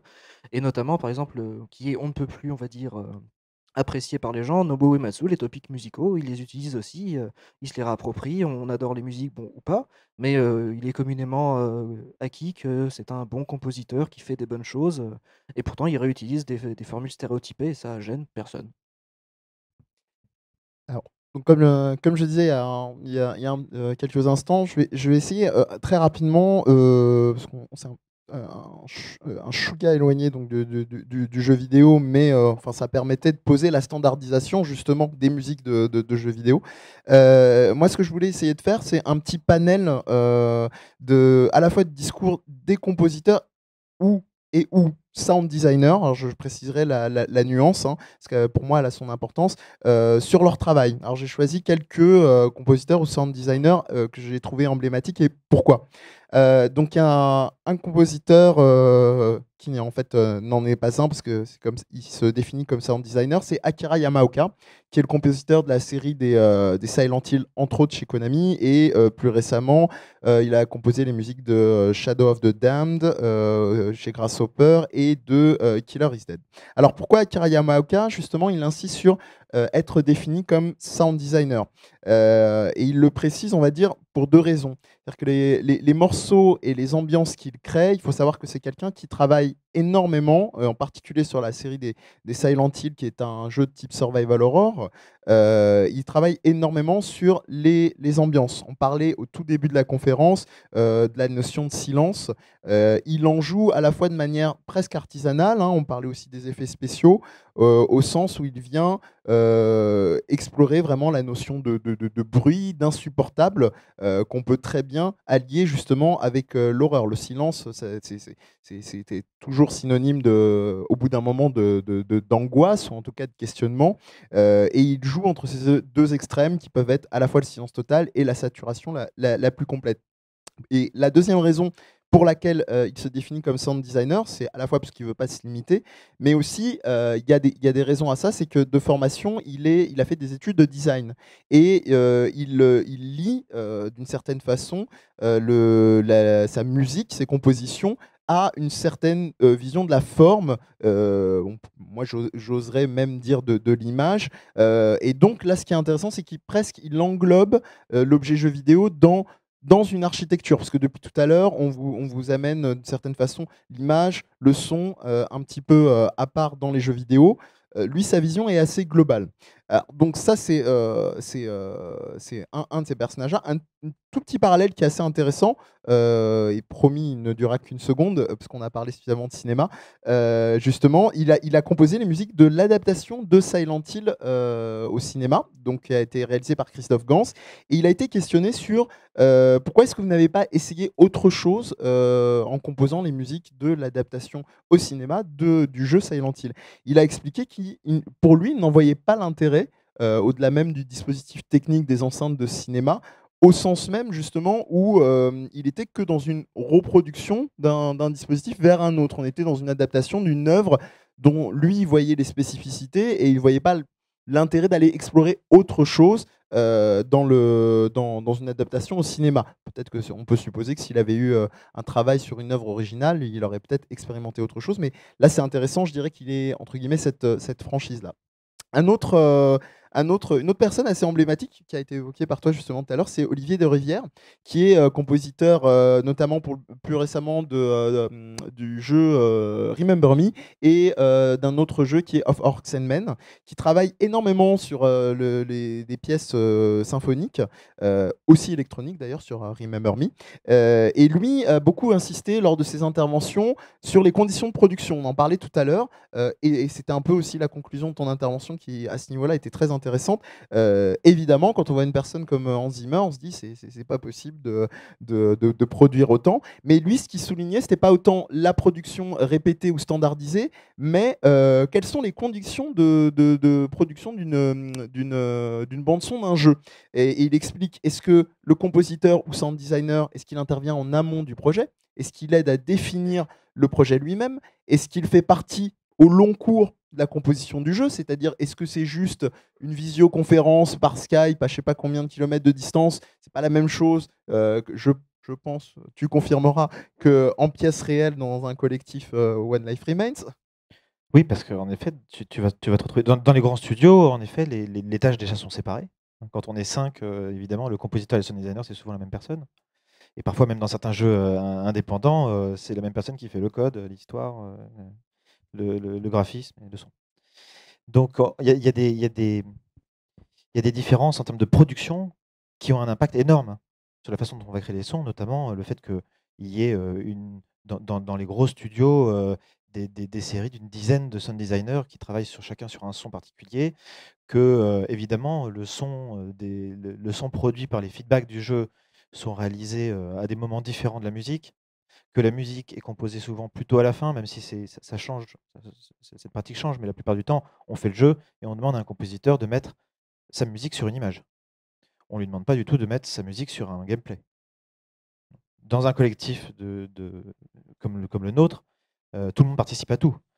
Moi, je participe aussi, j'amène des idées de gameplay, et donc d'une certaine façon, quand on va produire des sons, on va les produire sur des briques extrêmement minimalistes.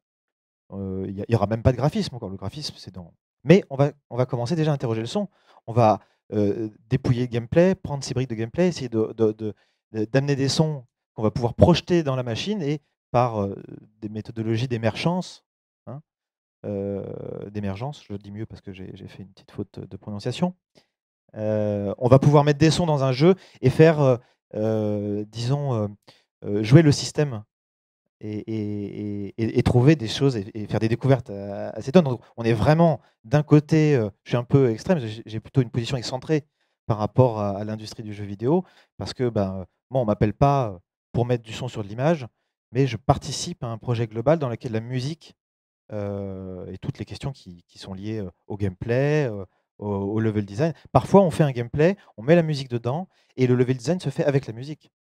Et on écoute pendant des heures qu'est-ce qui se passe. Parfois, il ne se passe rien. Ça arrive, souvent. Mais parfois, il se passe des choses extraordinaires.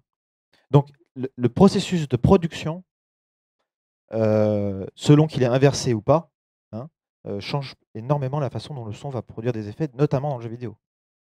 Juste avant de te redonner la parole, pour aller complètement dans ton sens et par la même occasion répondre en grande partie à ton interrogation, à ta conclusion, on voit que du coup les conditions de production déterminent en grande partie l'œuvre. C'est le mode de production, c'est la division ou non du travail, donc industriel, artisanal, la proximité des différents travailleurs, les liens hiérarchiques de pouvoir au sein d'une organisation. C'est du, Et aussi, il suffit de lire Marx et on comprend en grande partie, c'est-à-dire les structures économiques, Et- le modèle de production. Et aussi la question de la temporalité, c'est-à-dire le moment où la musique est créée par rapport au reste. Je voulais pas reparler de cinéma, mais j'en parle pas vraiment. On te redonne la parole juste après ou avant. Faites un ping-pong, choisissez. Non, mais il y a quand même cette histoire des musiques qui existent avant le film. Il est clair que quand on parle de 2001, pour moi, on parle pas de Star Wars. On est dans des choses qui sont très très loin. En fait, notre copain Kubrick, il a utilisé des placeholders. Ce qu'on appelle les placeholders, c'est-à-dire c'est des sons qu'on met pour tester, quoi, pas des sons finaux. Mais il les a gardés au random du compositeur qui s'est retrouvé au chômage. Mais c'est la question de la préexistence de la musique qui va permettre de faire émerger des choses assez intéressantes, notamment par exemple, dans 2001, le fait de jouer avec une musique, on va dire, d'opéra ou de scène, il va transformer son film en un ballet. Et ça, c'est très évident. Quand on voit les vaisseaux dans l'espace, donc le moment où on va créer la musique et le fait que la musique est déjà digérée ou pas par les images vont changer terriblement. Un autre exemple du cinéma, Sergio Leone, qui faisait jouer Morricone. Et ben lui, quand il filmait ses scènes, notamment Il était une fois dans l'Ouest, toutes les scènes où il y a des marches lentes, on voit des ralentis, tous les acteurs jouent sur la musique qui est diffusée en live pendant que tout est filmé. Et ça ajoute évidemment, c'est-à-dire ça permet d'éviter ce que moi j'appelle, mais je suis peut-être le seul à appeler ça, comme ça, l'induction de la musique par l'image. C'est-à-dire que quand on a une image et qu'on doit faire la musique dessus, c'est pas du tout la même chose que de s'interroger à d'autres types de questionnements. Et en l'occurrence, dans le jeu vidéo, ce qui est central, et ce qu'on défend aussi au niveau du collectif, c'est le gameplay. C'est ça qui, pour nous, est central. Et j'y pense aussi. Parce que dans le jeu vidéo, il y a eu beaucoup de réutilisation de musique existante. Alors au tout début, parce qu'il y a beaucoup de Wagner dans les premiers jeux, parce que c'était libre de droit. C'est très pratique, hein, il y a un souci économique. Et alors, c'est pas forcément, on pourrait se dire, bon, maintenant, il y a des compositeurs qui peuvent créer des musiques qui, normalement, pourraient fonctionner du mieux possible, donc évacuant toutes les musiques existantes. Mais s'il y a réflexion dans le choix de la musique, pas juste dire, bon, celle-là, c'est une musique sympa, paf, je la mets là. Dis pourquoi elle est sympa, je sais pas, je l'aime bien. Et par exemple, là, alors peut-être j'aurai l'occasion plus tard, là, je vais essayer de faire court pour te redonner la parole. Et alors on en parle assez souvent dans les conférences du jeu Spec Ops The Line. Il y a une musique qui est utilisée. Alors c'est Nowhere to Run. Alors j'ai plus le nom du groupe, mais c'est une musique des années 60, je crois, qui est une musique très guillerette, qui a lieu en fait précisément quand quand les squads de soldats va essayer d'envoyer un signal pour faire évacuer la population. Et on sait depuis le début du jeu que c'est voué à l'échec. Ça n'arrivera pas. Il y a déjà eu un essai assez raté. Et donc cette musique qui paraît sortie de nulle part, donc réutilisation de musique, rien que par le titre, elle a du sens. Elle t'annonce déjà ce qui va se passer. Alors, et on n'est pas déçu, ce sera un échec. Mais ce qui est dans la ville de Dubaï qui est ensablée, il n'y a aucun moyen d'en sortir très facilement. Et la musique, même si elle est très guillerette, qui tranche d'ailleurs avec toutes les phases de gameplay où on se tire dessus, tout le monde meurt, ça fait une musique qui colle pas à l'ambiance. Et pourtant, elle arrive à donner un sens un peu plus profond et discret, qui est donc intéressant et qui a été, je pense, réfléchi. Et aussi accessoirement, c'est que donc Spec Ops c'est une adaptation d'une nouvelle, alors en anglais c'est Heart of Darkness, qui en fait aussi Spec Ops c'est l'adaptation de Apocalypse Now, qui justement lui-même était adapté de cette nouvelle. Et parlant donc du Vietnam, pour faire le lien, voilà, Apocalypse Now, la nouvelle Spec Ops, dans le film Good Morning Vietnam, qui met en scène un DJ qui passe la musique aux soldats, qui a un pendant pervers dans Spec Ops. Justement, il y a un DJ qui passe la musique, et Nowhere to Run est la toute première musique que le DJ Robin Williams passe dans le film. Donc en plus, alors là après, c'est s'avancer, dire que oui, ils le savaient, ils l'ont mis, mais il y a quand même un élément là qui peut être révélateur, dont on peut réutiliser des musiques pour donner un sens parfois hors du médium jeu vidéo, et entre guillemets intelligent, parce que là c'est quand même assez subtil. Moi, j'entends ce que tu disais sur ce compositeur qui voulait qu'on l'appelait sound designer. Je l'entends parce que, d'une certaine façon, quand on travaille pour du jeu vidéo, comme on n'est pas sur cette narration linéaire, hein, ça tout le monde l'a bien compris, on est obligé de penser des systèmes sonores. On ne peut pas simplement penser de la musique. On est obligé de penser des systèmes sonores qui vont s'adapter évidemment plus ou moins à l'action, qui vont bondir, des passages justement de silence, comment est-ce qu'on les amène, ce genre de choses-là. Et donc, d'une certaine façon, c'est la prise de conscience plutôt de l'espace sonore du jeu vidéo, plutôt que simplement la musique ou les effets spéciaux, le feedback. Mais disons, cette notion un peu large de paysage sonore qu'on peut déployer, qui est plus ou moins musicalisé. Quand je dis musicalisé, c'est-à-dire qu'on peut faire des paysages sonores avec de la musique, comme on peut en faire avec des bruits. Mais cette question est au centre de la réflexion du sound designer, c'est-à-dire qu'il doit mettre en place des systèmes sonores qui fonctionnent, qui soit rendent plus ou moins réaliste l'action, soit justement permettent de réaliser le contraire. Voilà, donc ça c'est intéressant en termes de méthode de production. C'est-à-dire qu'on n'est pas, évidemment, on fabrique des sons, donc des fois on enregistre, des fois on enregistre, des fois, bon, mais on doit penser dans une certaine forme dans une certaine mesure, on doit penser la globalité. Voilà. Et évidemment, dans un collectif, quand on travaille en mode bottom-up, il y a beaucoup d'itérations, beaucoup de versionning, On teste beaucoup de choses, beaucoup de bruit. Ah bah là ça marche pas, là ça marche. Bon, on se retrouve à un moment donné à ne pas forcément avoir cette big picture au départ. On est un petit peu comme guidé par le gameplay. Hein. On navigue à vue et on a le gameplay qui est là, qui se construit devant nous. Et on essaye de tenir cette. Donc voilà, c'est une pratique un peu particulière, mais tout n'est pas aussi carré que ça. On construit ensemble, les choses émergent ensemble. Et on n'a pas cette vision globale du système sonore. Il se construit en même temps que le jeu se construit. Ce qui n'est pas tout à fait la même chose que d'arriver en disant voilà, le jeu est fini, je peux regarder tous les points du jeu et ensuite facilement créer mon système sonore avec ça. Ça change beaucoup de choses. Aussi, pour prolonger, au niveau effectivement de ces différents collectifs, groupes qui peuvent exister avec cette musique qui est faite en même temps, un petit peu donc en parallèle du gameplay et de la narration, et cetera.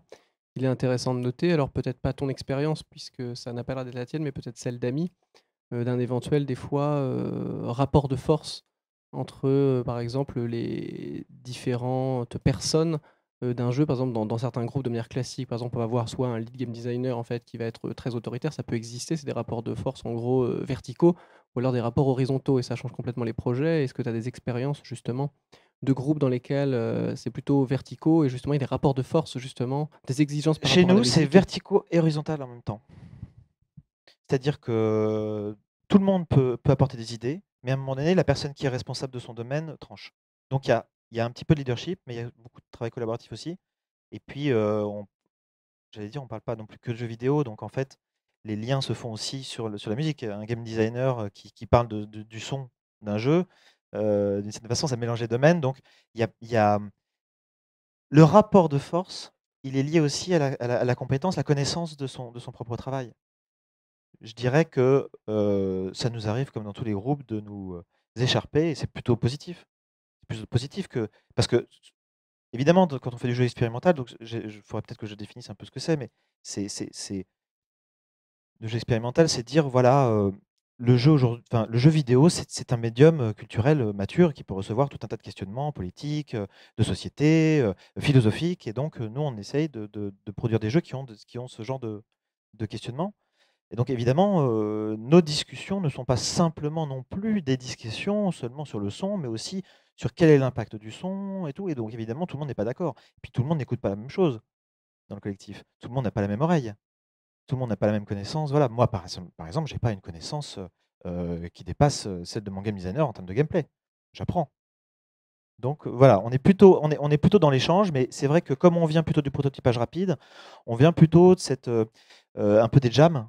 Donc d'ailleurs le collectif s'est construit, bon au départ il y avait 2 personnes, 2 fondateurs, mais ensuite il s'est construit autour de jams. Donc les jams, je ne sais pas si vous connaissez, mais on fait des jeux en 24 heures, on fait des jeux en 48 heures, on fait des jeux en 1 heure. Et donc d'une certaine façon, comme on vient de cette école-là, on est habitué à l'urgence, on est habitué à la tension, puis on s'appelle One Life Remains. Ça dénote quand même une certaine envie de proposer une vision un peu radicale aussi. Hein.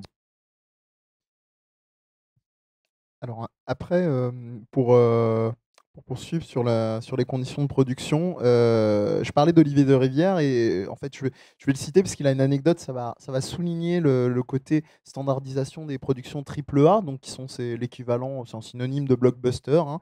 Il explique très souvent, pour vous donner un côté surréaliste et malheureusement pas du côté d'André Breton, hein, celui-là, il explique qu'il avait un producteur, je crois, sur Alone in the Dark à l'époque, qui était, si je ne dis pas de bêtises, de Vivendi. Et donc, il y avait ces fameux brainstorming et réunions d'équipe où il venait amener ses pistes et voir si ça convenait même aux producteurs qui n'avaient absolument aucune connaissance du jeu vidéo et encore moins de la musique dans le jeu vidéo. Et un jour, donc, il a proposé sur un truc, je crois, d'un coup de poker, des chants bulgares qui diffuse le chant bulgare et le type un peu caricaturé, PDG à cigare au fond de son fauteuil, se redresse et dit: «Vous prenez ça, vous m'en mettez partout dans le jeu». Donc il y a quand même un décalage. Je reprends vraiment cette anecdote parce qu'elle est parlante et parce que Olivier de Rivière lui-même l'utilise très souvent. Il y a quand même un décalage qui est parlant. Je voulais continuer sur pas non plus les productions, mais la dimension un peu spectaculaire, mais dans un autre registre. Je pense à un compositeur américain, là j'ai parlé d'un japonais, d'un français, maintenant d'un américain, qui s'appelle Tommy Tallarico, qui est à l'origine si certains connaissent, Video Games Live. C'est une espèce de concert qui rejoue les titres les plus comment dire, emblématiques, on va dire, de la culture vidéoludique, pour faire simple. Il est aussi, lui, accessoirement quand même, compositeur pour les plus anciens, des musiques d'Aladdin sur Mega Drive et de Earthworm Jim, si je dis pas de bêtises. Alors, le problème dans l'idée, c'est que cette réorchestration, c'est que je pense qu'elle véhicule 3 images qui, personnellement, peuvent être intéressantes, mais me dérangent un petit peu. À la fois, cette espèce de dimension spectaculaire où on oscille entre 2 visions du spectaculaire, le spectaculaire classique, parce qu'on alterne entre le chef d'orchestre qui dirige certains morceaux, etc., et puis les arrivées de Tommy Tallarico lui-même, au-delà du travail de réorchestration qui peut être intéressant, sur scène, dans un côté très showman, dont il ne se cache pas avec une guitare électrique, et où vraiment, là, c'est la rockstar dont on parlait tout à l'heure.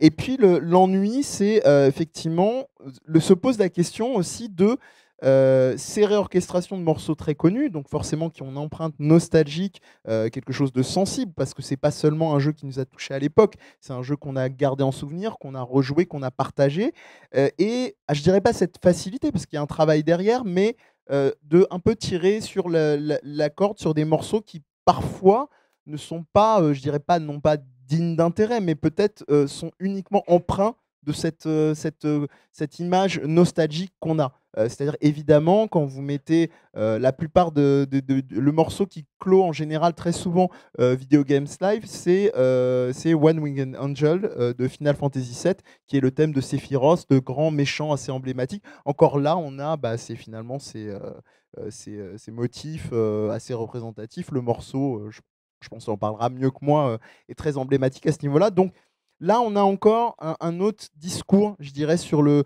jeu vidéo, qui peut avoir dans la réorchestration un travail intéressant, mais qui peut avoir ses limites.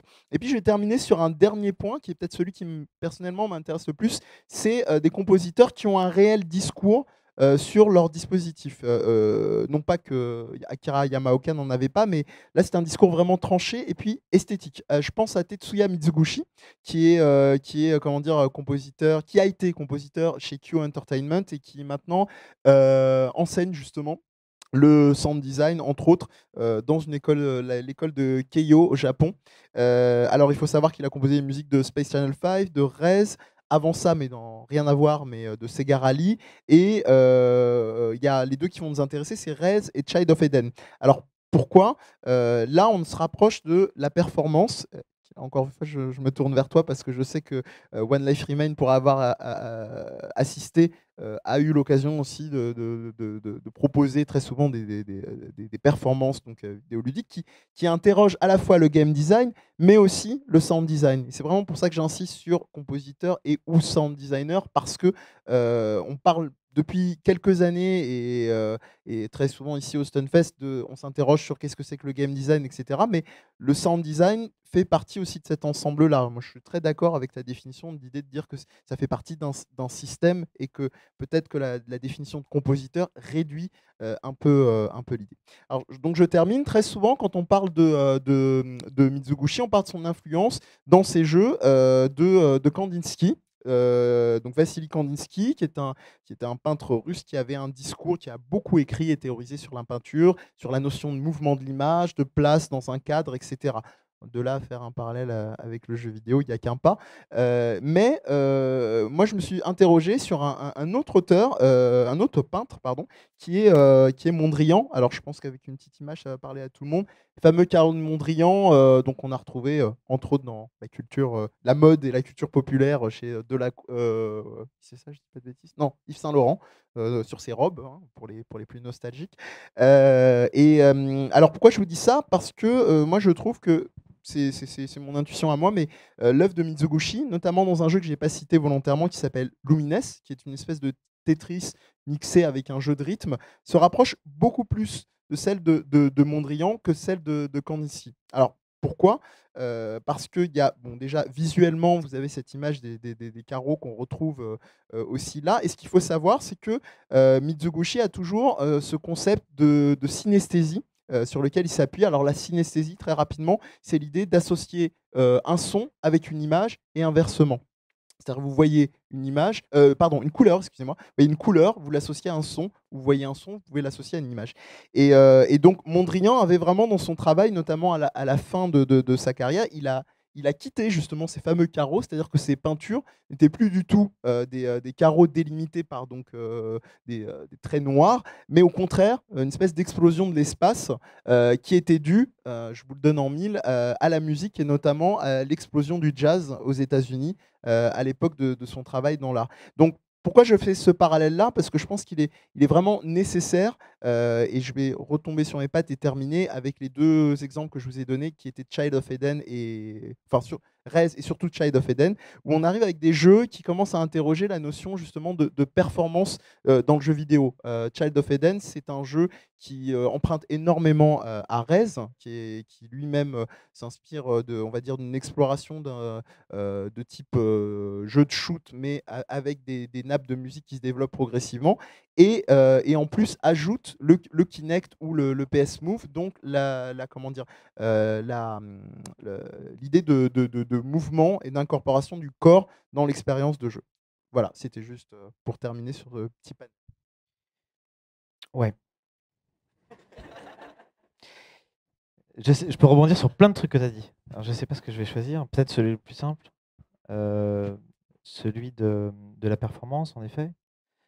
Par rapport au travail dans notre collectif qui est intéressant. C'est l'idée de désenclaver le jeu vidéo. Un peu comme Stunfest désenclave de sa façon en mettant du jeu vidéo autre part. Nous, c'est pareil. C'est une des interrogations du collectif. C'est ce qui se passe quand on met du jeu vidéo sur scène, donc comme un spectacle, un concert, dans un musée, dans la rue. Et donc évidemment, toute la question du sonore, il y a un gros impact sur le sonore, parce qu'on ne sonifie pas un jeu sur cartouche comme on va sonifier un jeu qui se joue en concert ou dans la rue, où on a énormément de contraintes. D'ailleurs, donc ça, c'était la première chose. Mais alors, j'ai tellement envie de dire deux choses que je ne sais pas par où commencer. Donc je vais passer mon tour pour l'instant. Moi, je poserais la question, la question du sens, de la place du son et de la musique dans le jeu vidéo.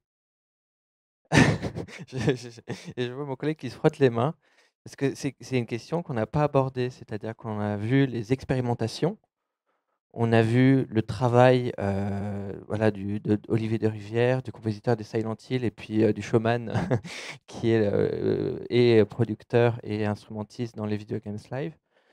Mais est-ce qu'on ne se poserait pas aussi la question de savoir quelle est la signification du son, de la musique dans un jeu vidéo? Est-ce que pourquoi? Et pourtant, on est là actuellement, on est en 2013 et on a déjà beaucoup de compositeurs qui se sont faits grands compositeurs, qui ont eu des idées extraordinaires dans le jeu vidéo, mais et qui ont codifié quelque part, parce que le son qui est connoté dans la vie réelle a été connoté, puis parfois aussi codifié. Et quel est le sens? Pourquoi mettre du son dans le jeu vidéo?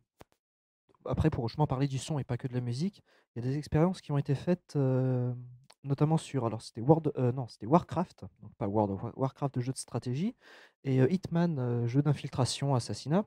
En fait, on faisait jouer les joueurs pendant 5-10 minutes normalement avec le son, et après on coupait le son. Alors, au-delà du fait de dire que l'ambiance est tout à fait différente, et en fait, niveau gameplay, il y a beaucoup de pertes. Sur, Warcraft, les cartes ce qu'on voit à l'écran, ce n'est qu'une partie de la carte globale. Ce qui fait qu'il y a une mini-carte avec des signaux visuels, mais aussi beaucoup de signaux sonores qui vous disent si, telle construction est achevée, vous vous faites attaquer ici. Et en fait, les gens qui n'avaient pas forcément l'habitude ne regardaient pas trop la mini-carte parce qu'ils se fient au son. Et ils se rendent compte de l'importance de ces sons quand en fait ils les ont plus, parce qu'ils se rendent compte que ça fait 5 minutes que leur camp s'est fait raser, ils s'en sont absolument pas rendus compte. Et pareil dans Hitman, il y a alors un peu aussi avec la musique, il y a des sortes d'alertes sonores pour vous dire qu'il y a du danger qui rôde, que vous allez être repéré, etc. Et sans tout le son, on perd vraiment tous ces indices qui se distribuent, et que là, donc on n'est plus dans en tout cas vraiment un sens lié au gameplay. Donc, Non, c'était juste une toute petite anecdote sur l'importance que peut revêtir justement le son.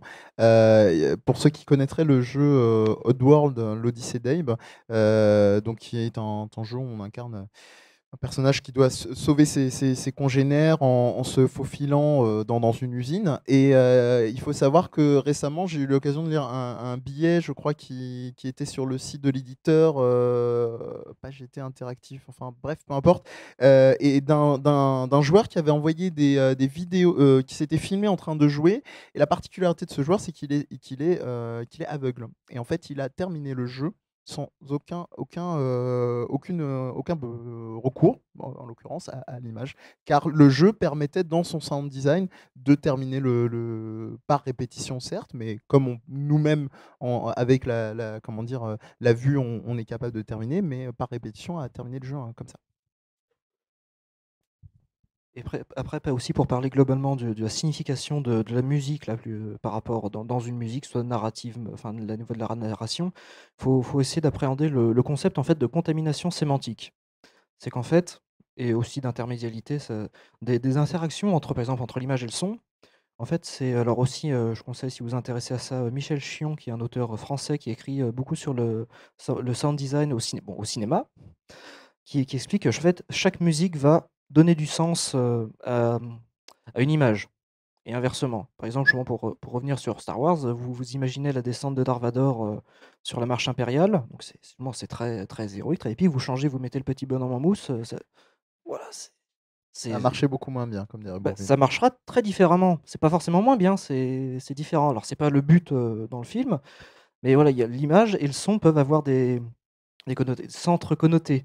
Ce qui fait qu'après, parfois, on voit c'est déjà arrivé sur BioShock, il y avait des musiques très, très dramatiques, hein, pour revenir sur des jeux.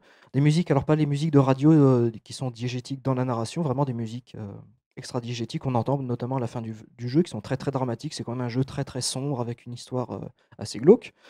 Et en fait, la musique, moi, après avoir fini le jeu, j'étais à moitié en larmes en me disant, waouh, c'est puissant, tout ça. La musique, en plus, ça met un coup de dramatisation. Et j'ai essayé de réécouter, enfin, j'avais réécouté plus tard la musique sans avoir joué au jeu, et je me dis: «Ah, c'était bien le jeu, c'est dramatique», et je me suis dit: «Mais, attends 2 secondes, objectivement, si tu avais pas fait le jeu, la musique, tu la trouverais comment?» Parce que celle à laquelle je pense, en fait, c'est beaucoup de nappes, il y a pas trop de mouvement, c'est très contemplatif, et je me suis dit que c'était à moitié embêtant, en fait, si on n'a pas le jeu, vraiment, alors en plus toute l'expérience du jeu sur, 15-20 heures et tout ce qui a pu s'y passer, la musique en soi, franchement, je la trouvais pas terrible, alors que associé au jeu avec toute la narration qu'il y a eu, ça ramène des choses, des sentiments, et ça prend vraiment pour le coup aux tripes. Bon. Mais ça me fait penser à quelque chose, justement, un complément d'information sur ce que tu viens de dire. Je pense que très spontanément, quand on fait justement, quand on prend pas le temps d'analyser, c'est le cas du jeu vidéo, c'est le cas du cinéma, on a vraiment l'impression, si on regarde l'image, que ça a un sens intrinsèque et qu'il est épuisé par la différente position des éléments signifiants. C'est-à-dire que cette image va avoir un certain sens. Donc, il n'y a pas besoin de la musique en fait pour interpréter cette image. Elle va se suffire à elle-même pour dire quelque chose, indiquer quelque chose, voilà.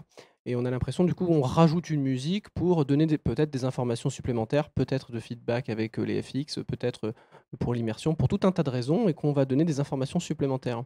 Or, ce que ça nous montre, et c'est aussi une expérience qu'on appelle parfois le pluriel de sens, c'est on demande à des agents d'interpréter des images avec une certaine musique. Ils interprètent l'image et ensuite on met cette même séquence avec une autre musique, et on voit que les interprétations sont complètement différentes. Et c'est-à-dire que ça montre comment fonctionnent les systèmes de signification. Il y a des va-et-vient entre la musique. On voit du coup que la musique nous fait complètement réinterpréter ce que l'on voit. C'est-à-dire que c'est pas si séparé que cela, c'est vraiment un tout. Et c'est juste le langage qui fait qu'on sépare musique, mais tous nos sens sont sollicités, et on se retrouve à interpréter du coup différemment ce qui semble séparé, en tout cas dans le langage, puisqu'on on dit image, on dit son. Et ça n'a pas l'air d'être le cas, du coup, ça a l'air de vraiment fonctionner ensemble. Et en plus, là, parce tu parlais donc, on parle bien de 2 médias différents. Mais la contamination sémantique, même avec un seul, ça peut fonctionner. L'une des premières expériences, donc, c'est un montage fait par Lev Kuleshov au début du XXe siècle, en fait. Il avait pris une image d'un acteur en gros plan, visage, acteur, qui était neutre. Il a fait exprès. En fait, alors, sachant qu'il y a toute une légende urbaine autour de cette expérience, parce que les bobines ont disparu, et après il y a eu plein d'histoires, donc il y a plusieurs variations sur le comment a été faite l'expérience. Là, je vais en donner une. En fait, c'était juste du montage, donc juste un seul, médium, l'image. Il mettait une image de soupe, donc la soupe à boire, hein. Il mettait le visage de l'acteur, après il mettait une petite fille dans un cercueil, il remettait le même visage de l'acteur, toujours neutre, après il mettait une femme, étendue, sur un canapé et le même, image de l'acteur, et les gens disaient: «Vous regardez en plus c'était un acteur connu, je crois. Il disait: «Regardez comment, son jeu d'acteur minimaliste, on arrive à voir, comment il a faim et puis après, on voit le deuil sur son visage et après on voit le désir dans», alors que c'était vraiment tromper le public là. Et on peut, voilà, pour dire à quel point ça peut être complexe, déjà rien qu'avec un médium, on peut abuser, en sens et signification. Alors imaginez avec, en jeu vidéo, la musique et le texte aussi, plus les contextes et le passif de dans la narration, ce qui a pu se passer, et le gameplay aussi qui peut jouer là, parfois très activement sur le sens. Donc c'est extrêmement complexe, voilà. Plus donc si on ajoute à ça les connotations de la musique, mais du texte aussi et de l'image, ça donne vraiment heu, un tout en fait finalement inséparable. Pour la signification, il suffit de changer un seul de ces éléments, si on le fait bien, pour avoir un sens très différent ou légèrement différent. Donc ça, c'est, plus ou moins résumé le principe d'intermédialité, qu'il y a toujours des liens entre chaque média qui en forme un seul, par exemple le jeu vidéo, image, texte, son, et que ces médias-là ont chacun leur histoire, leurs connotations qui peuvent s'influencer, parfois paraphraser l'un ou l'autre, et etc. Donc c'est pour l'étude, je pense, du sens dans les médias audiovisuels, ça passe par le contexte, en fait, dans lequel on peut entendre une musique ou voir une image. Heu, Est-ce que aussi, il y a on n'a jamais, expérimenté un jeu véritablement sans son, un jeu silencieux? Et Quand c'est pas proposé par le jeu d'ailleurs. oui, Parce qu'il y a des jeux qui te proposent d'enlever le son, oui. d'enlever les FX, d'enlever la musique indépendamment. Mais Donc pourquoi pas justement un jeu, où le son et la musique auraient une place, on va dire comme sujet?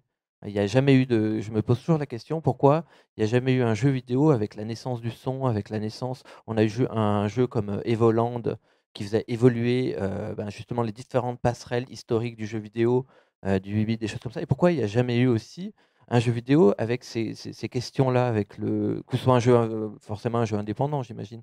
Mais pourquoi il n'y a pas justement de faire comprendre un petit peu la place du son, la place de la musique? je trouve quand même pas mal d'exemples de jeux vidéo qui, sans être des jeux musicaux, s'intéressent à des fonctions particulières du son.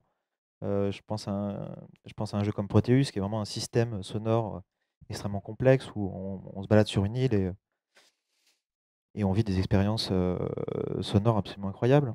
Mais pour permettre ça, il a fallu, comme qui dirait, naturaliser le son, c'est-à-dire utiliser de vieilles techniques qu'on utilise dans la musique depuis longtemps, c'est-à-dire comment est-ce qu'on fait pour imiter la nature? Comment est-ce qu'on fait pour que les instruments imitent la nature? C'est comme dans Pierre et le Loup ou même, certains morceaux de romantique. Mais même avant, l'instrument servait à imiter. Donc en jouant sur sur ce possible-là, on se retrouve avec une composition complètement musicale, mais qui, par imitation, par effet d'imitation, va nous donner la sensation d'être entre un système sonore et un système musical. Et là, bon après je vous conseille de tester Proteus, c'est un jeu absolument, incroyable. C'est un jeu dont le système sonore est extrêmement robuste. Il suffit de se déplacer un tout petit peu, que le temps passe légèrement, qu'on passe à côté d'une feuille pour que la composition, change. Mais on est là dans de la musique générative. C'est-à-dire, on est dans un niveau d'acceptation de la musique qui demande que, bah, voilà, on n'attende pas forcément un refrain, on n'attende pas forcément du violon, on n'attende pas voilà, voilà, on est dans d'autres choses. Donc il y a beaucoup, beaucoup de jeux dans l'espace indé, qui créent, ce genre de choses-là. Alors bizarrement, c'est un peu un contre-exemple, mais j'aime bien, The Stanley Parable. Je ne sais pas si les gens connaissent ce jeu parce que, bon, vous avez compris, moi je m'intéresse beaucoup à ce territoire hein, entre les fixes et la musique. Je pense que tout ça, c'est un peu bullshit. Qu'en réalité, on nous a servi de la musique, mais qu'en réalité, de l'espace sonore, c'est un crayon qui tombe par terre. Vous voyez. Et ce qui est marrant, c'est que Stanley Parable, c'est un peu le contre-exemple cinématographique. C'est-à-dire, toute l'histoire du cinéma a été justement de créer des liens entre des moments de narration, des moments de silence, des moments où il y a de l'ambiance, des moments où il y a la musique. Et pour réaliser ça, on a pendant très longtemps créé des transitions entre la musique et le son, le FX. C'est-à-dire, par exemple, c'est classiquement l'exemple du train qui arrive en gare et qui siffle, et on utilise le sifflement du train pour commencer une mélodie qui va emmener de la musique. Donc on est en permanence dans ces logiques de transition qui sont aussi des transitions entre l'espace diégétique, c'est-à-dire ce qui se joue, et l'espace extradiégétique. Et dans The Stanley Parable, ce qui est très marrant, c'est qu'ils, d'une certaine façon, ils utilisent la façon la moins discrète d'annoncer une musique. C'est-à-dire qu'en effet, comme il y a une voix off, c'est la voix off qui va te dire que la musique va arriver. Et on se retrouve du coup dans un espace qui est un peu particulier, parce que quand il y avait juste la voix, et il n'y avait pas la musique, on était dans un espace diégétique. Et au moment où la voix annonce la musique, elle annonce une musique, elle dit bah maintenant je vais te passer une musique pour te distraire. On entre dans un autre type d'espace. Donc ça, je trouve que c'est intéressant. Je trouve qu'aujourd'hui, si on doit faire une analyse de ce qu'est l'espace sonore dans un jeu vidéo, c'est intéressant de voir comment tout ça est un peu mouvant, tout ça est un peu flou en réalité. Je pense aussi à un jeu comme The Silent Edge. C'est un jeu, je ne sais pas si vous connaissez, c'est une sorte de point and click qui joue notamment sur la question du temps, puisqu'on peut bouger dans le temps. Et donc, ça sert beaucoup de gameplay, de pouvoir revenir et de voir que dans le futur, les portes sont rouillées, qu'on ne peut pas ouvrir. Enfin, voilà, il y a toutes ces logiques-là. Et l'espace sonore a été fait par le codeur. Et bon, c'est assez rigolo en fait. Il a sa zone de FX, on a tous les FX classiques, quand on touche une porte, ce genre de choses-là. On a des sortes d'interventions musicales qui interviennent souvent à des moments de stress, on rentre dans une pièce, on a des choses comme ça. Mais il a aussi rajouté quelque chose d'assez étonnant, une sorte de son central entre le ventilateur et la musique drone, qui est une sorte de lien entre ces deux espaces sonores, que sont l'espace du bruit, donc la réalité du feedback qu'on a quand on touche quelque chose, quand il se passe quelque chose dans l'action, et puis la musique qui est émotionnelle. On a en fait comme une sorte de lien entre les deux, et ça c'est une technique par exemple dans le jeu indé, c'est-à-dire c'est d'essayer de travailler par couche, et donc il y a beaucoup d'expérimentation là-dessus. Je pensais aussi à tout ce qui était, bon là je défile, hein, vous avez compris, là j'envoie du nom de jeu. Je pensais par exemple notamment à toutes les expériences sur la temporalité, les feedbacks temporels dans les jeux. La musique sert beaucoup à ça. Je pense à un jeu comme Osmose par exemple, où en fait on va réduire, on va réduire la vitesse, et c'est la musique qui va nous rendre ce feedback. Ça c'était un feedback qui n'était pas prévu. Et c'est très émergent. Mais il y a beaucoup d'exemples d'interrogation du son. Pense juste au jeu Bread, Oui. où tu vas avoir une musique, qui est d'ailleurs une musique préexistante. C'est ce que C'est une musique, Kevin, mon ouais. codeur, m'a appris récemment. Donc c'est intéressant. Quand il fait ces fameux rewind, c'est-à-dire que, bon, je ne sais pas si tout le monde connaît Bread maintenant, enfin, je veux dire, non. Bread, c'est un platformer. Voilà, c'est un platformer, donc on passe des étapes. C'est une sorte de jeu où on va récupérer les pièces d'un puzzle, on va dire. Et en fait, la particularité, c'est qu'on peut revenir en arrière.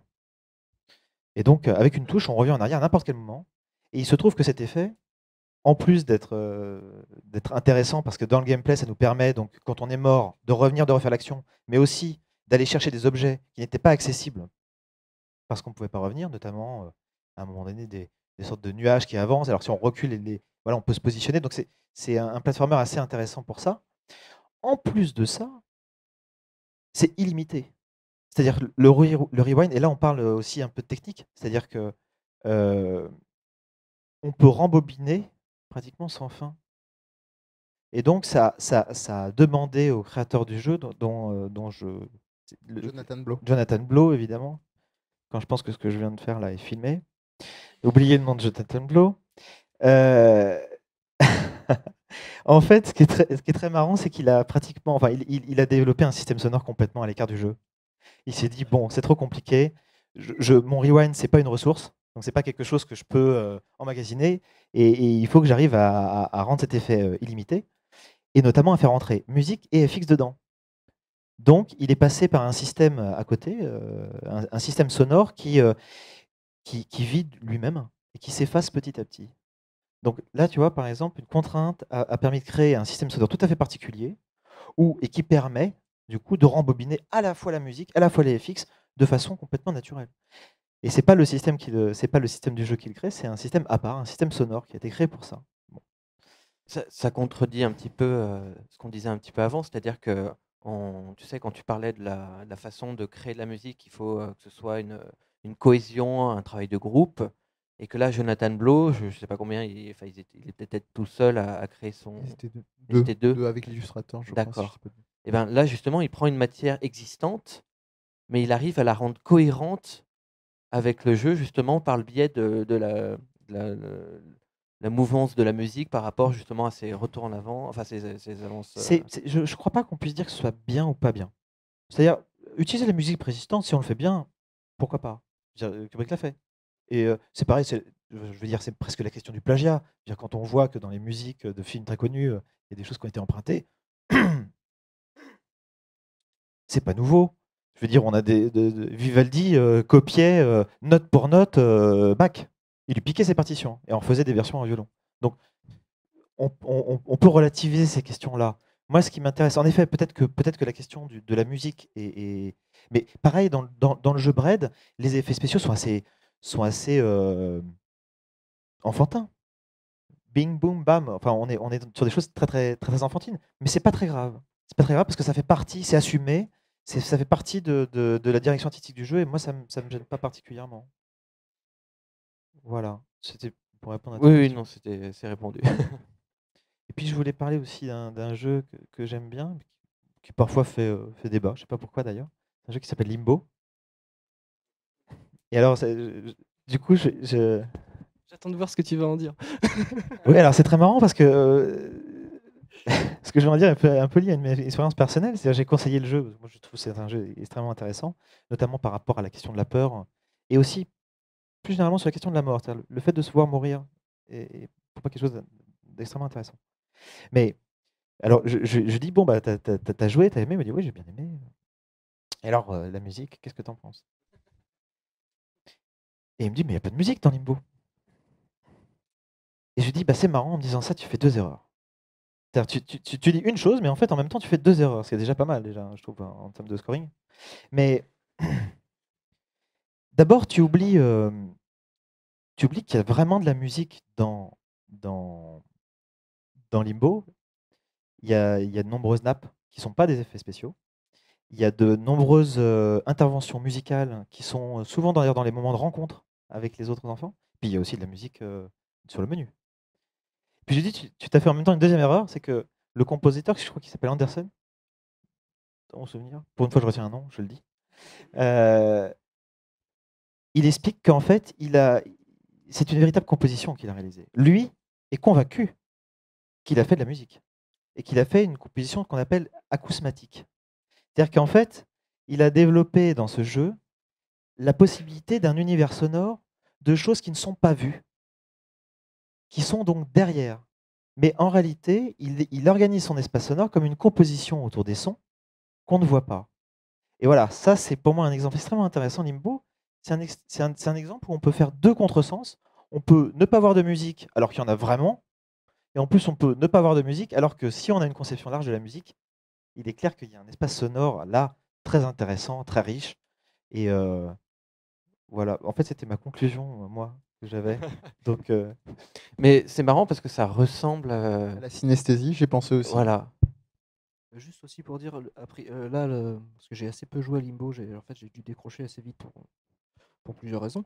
Et donc, a priori, c'est même du son acousmatique un peu vicieux. Parce que à la base, a priori, le son acousmatique, que ce soit au cinéma ou dans le jeu vidéo, c'est quelque chose qui est hors champ, qui donc théoriquement nous pousse à aller y voir. Et dans Limbo, il n'y a pas possibilité de vraiment décaler. Il y a la caméra est fixe, on avance. Et là, donc, alors ça donne par contre du corps à l'univers. parce que c'est un son donc diégétique, mais qui est hors cas, donc on peut préciser son acousmatique là pour jargonner. Mais effectivement, il peut y avoir cette frustration de ne pas pouvoir regarder, mais en même temps, Limbo, pour ceux qui voient pas, on est au tout déjà dès le début, c'est très sombre, très noir, on est dans une forêt avec toute la peur qu'il peut y avoir de la forêt, des bruits inconnus. Et je pense que ces sons-là qui sont pas expliqués forcément, il y a du bruit et on te dira pas d'où ça vient parce que c'est bien plus effrayant.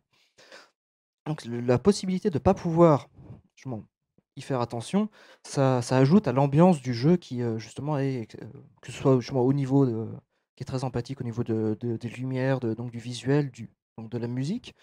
Ça crée vraiment cette ambiance. Je pense que si c'était manquant, en tout cas toutes ces synapses sonores et ces bruits, ce serait en fait, on perdrait beaucoup.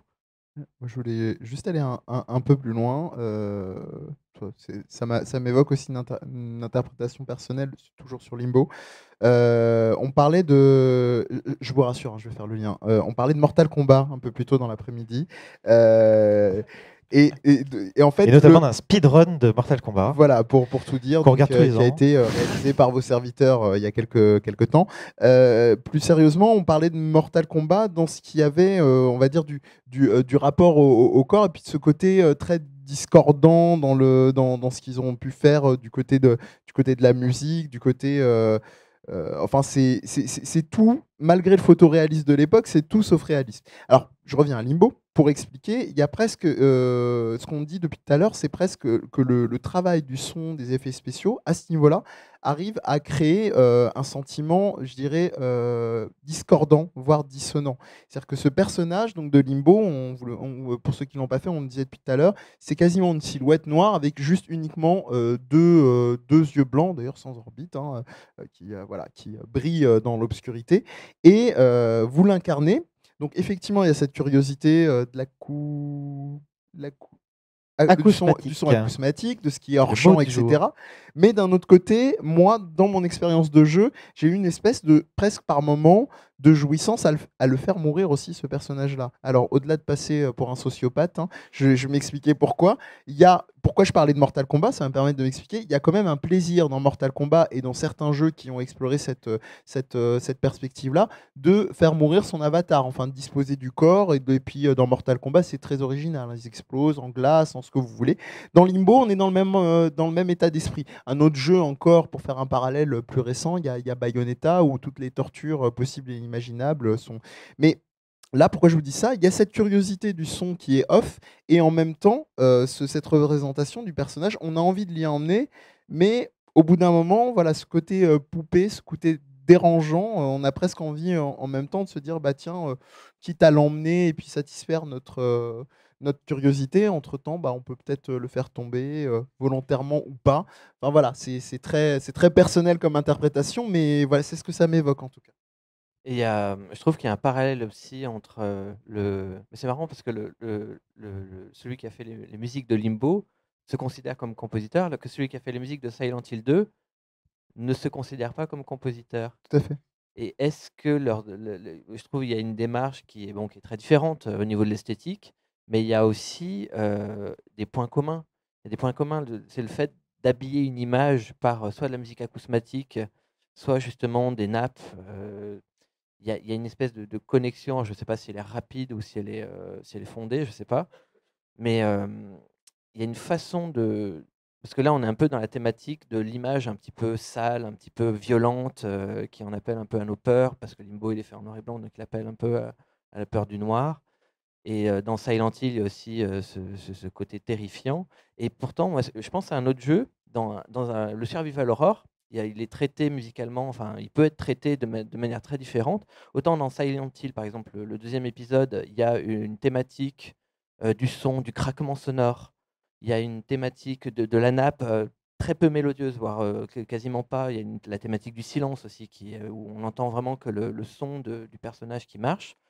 Et en même temps, je pense à un autre jeu qui est pas très connu, qui s'appelle Rule of Rose, qui est un survival horror qui a une démarche complètement différente, c'est-à-dire qu'il fait entendre. Alors le compositeur, je sais plus son nom, j'ai un peu de mal avec les noms japonais, désolé, mais je ne les retiens pas. Mais le compositeur, c'est celui qui a fait les Monkey Ball. Donc il est dans une démarche complètement différente. Il fait entendre un quatuor à cordes avec un piano, c'est-à-dire deux violons, un alto, un violoncelle et un piano. Et il diffuse, en fait, il a composé des musiques qui oscillent un petit peu dans le jazz, un poil New Orleans, mais plutôt assez langoureux, assez lourd. Et il arrive aussi à frotter un petit peu les influences de Schoenberg, de la musique atonale, alors, plutôt modale, mais avec très dissonante. Donc c'est entre le modal et l'atonal. Et c'est une musique qui est quasiment continue dans le jeu. Et il arrive quand même à habiller le jeu, qui se passe dans un zeppelin, c'est très sombre, c'est assez particulier, mais il arrive à habiller le jeu d'un même sentiment d'horreur, d'un même sentiment triste, mais complètement différemment. Et je ne sais pas, justement, là, on est dans une démarche avec Limbo, Silent Hill 2, la démarche du son, la démarche de ces atmosphères qui doivent transpirer un petit peu le sale, le dégoût, le malsain. Mais là, il y a une musique qui est très douce et on peut ressentir plus ou moins les mêmes choses. Mais elle est permanente, c'est ça? Elle est Presque. quasi permanente, oui. Bah, c'est un peu le versant inverse de l'angoisse que peut susciter justement le vide, hein. Cette permanence-là ne permet plus cette distinction d'une présence. Mais en effet, si on distingue la peur et l'angoisse, on peut facilement retrouver des sons qui s'adaptent à l'un ou l'autre des réalités. Si on surprend les gens pour leur créer du stress, c'est pas tout à fait la même chose que quand on vient insidieusement leur mettre un bruit à gauche, ensuite à droite, pour qu'ils se posent des questions, pour qu'ils voient si derrière la porte il y a quelque chose. Et puis il n'y a rien. Mince. Puis on avance. On avance dans le silence et on est dans la conquête en fait de ça. Et là, on parle plutôt d'angoisse, c'est-à-dire quelque chose de beaucoup plus. D'une certaine façon, je pense que la peur immédiate qui est liée à la question du Survival Horror, parce que Survival Horror, c'est vraiment typiquement le jeu où on vous met les sons avant l'image. Ça, vous pouvez regarder, c'est vraiment très, très intéressant. Puis après, l'utilisation de ces sons-là est différente selon les Survival Horror. Il y en a qui jouent sur la question du silence, et puis d'autres, je me souviens plus du nom de. C'est Blade. C'est un Survival Horror avec des zombies. Ouais, t'as pas un autre indice? Avec des zombies méchants. Ah, c'est plus précis. Où là, en fait, on joue clairement la cacophonie entre tout. On fout du son tout le temps, de la musique à fond. Tout est. Il y a des bruits de flingue en permanence. Et puis en plus, c'est des bruits très très. Et puis il y a du son de quand les monstres arrivent, tout est pratiquement sonifié. Donc on a, et je trouve que c'est une question importante, c'est important d'en parler, la question du continuum sonore, qui est une question en fait qui vient aussi du cinéma, mais qui est intéressante dans le jeu vidéo. C'est-à-dire que dans le cinéma, on sonifie pas tout. Quand je dis sonifier, c'est mettre du son quelque part. On sonifie pas tout, évidemment. Donc, quand vous voyez une poursuite de voiture, vous n'allez pas avoir tous les sons. On va vous sélectionner certains sons. Et cette sélection de sons, en fait, on va créer des transitions entre ceux-là pour créer un continuum, pour que la linéarité soit respectée et que vous ne soyez pas en face de quelque chose de complètement chaotique. Il y a des jeux qui jouent sur ça, et d'autres qui jouent plutôt justement sur cet effet chaotique de présence, plus présence-absence. Voilà, c'est le mot que je cherchais. Pour rester autour de ça et revenir à Rule of Rose, quand tu parles justement aussi de présence-absence, il y a quelque chose d'intéressant dans Rule of Rose, mais c'est pas facile de savoir si c'est quelque chose de volontaire ou pas. C'est que les boucles sonores sont très courtes. Et ça a une action en fait. C'est-à-dire que la bande originale du jeu a pas mal été critiquée pour ça. Mais c'est pas facile de savoir derrière qu'est-ce qui se passe dans la tête du compositeur et de se dire est-ce que ces boucles courtes et qui sont répétées sans cesse tout le temps, ont pas aussi justement un véritable effet quelque part un peu d'horreur et de rendre un peu fou le joueur au passage en fait. Alors, deux choses, notamment pour le côté de la folie. Parler du jeu Drakengard, où il y avait des réarrangements de musique savante déjà enregistrés, mais donc coupés, rebouclés. Et vraiment, quand on fait 3/4 d'heure d'une mission avec des boucles de, je dis à peine des bêtises, 45 secondes, avec des motifs qui se répètent dans les 45 secondes, c'est très aliénant et c'est, a priori, c'était une certaine volonté quand même de faire ça. Et pour revenir aussi un petit peu sur Silent Hill 2, notamment, d'une musique, là pour le coup, je trouve qui arrive à faire un amalgame d'un peu tout ça en même temps. Donc la musique est réutilisée dans le film Silent Hill pour signifier la petite fille Alessa, qui s'appelle Promise, entre parenthèses reprise, qu'on entend, alors une seule fois je crois dans le jeu, qui est quand on voit Angela pour la deuxième fois dans son appartement et qu'elle tient un couteau, donc il y a toute la notion du suicide. C'est une musique quand on l'entend qui paraît anempathique, qui ne correspond pas à la situation, parce qu'il y a des sortes de petites clochettes, un peu de music box enfantine, et on se dit, bah, c'est mignon, ça va pas, vu l'état de l'appartement, bon, c'est pas top. Bon, après, déjà, c'est ce que je me suis dit, cette personne-là a eu des problèmes dans son enfance. Parce que là, la musique avait cette signification-là, ce qui s'est vérifié après. Mais par contre, il y a une musique jouée au piano seule, jusque-là rien de particulier. Elle devient de plus en plus angoissante tant on l'entend et qu'on essaye d'y poser un peu une oreille, parce que déjà, il y a tout un motif, pour parler vite fait technique, de montée et descente par demi-ton, qui est quasi permanent.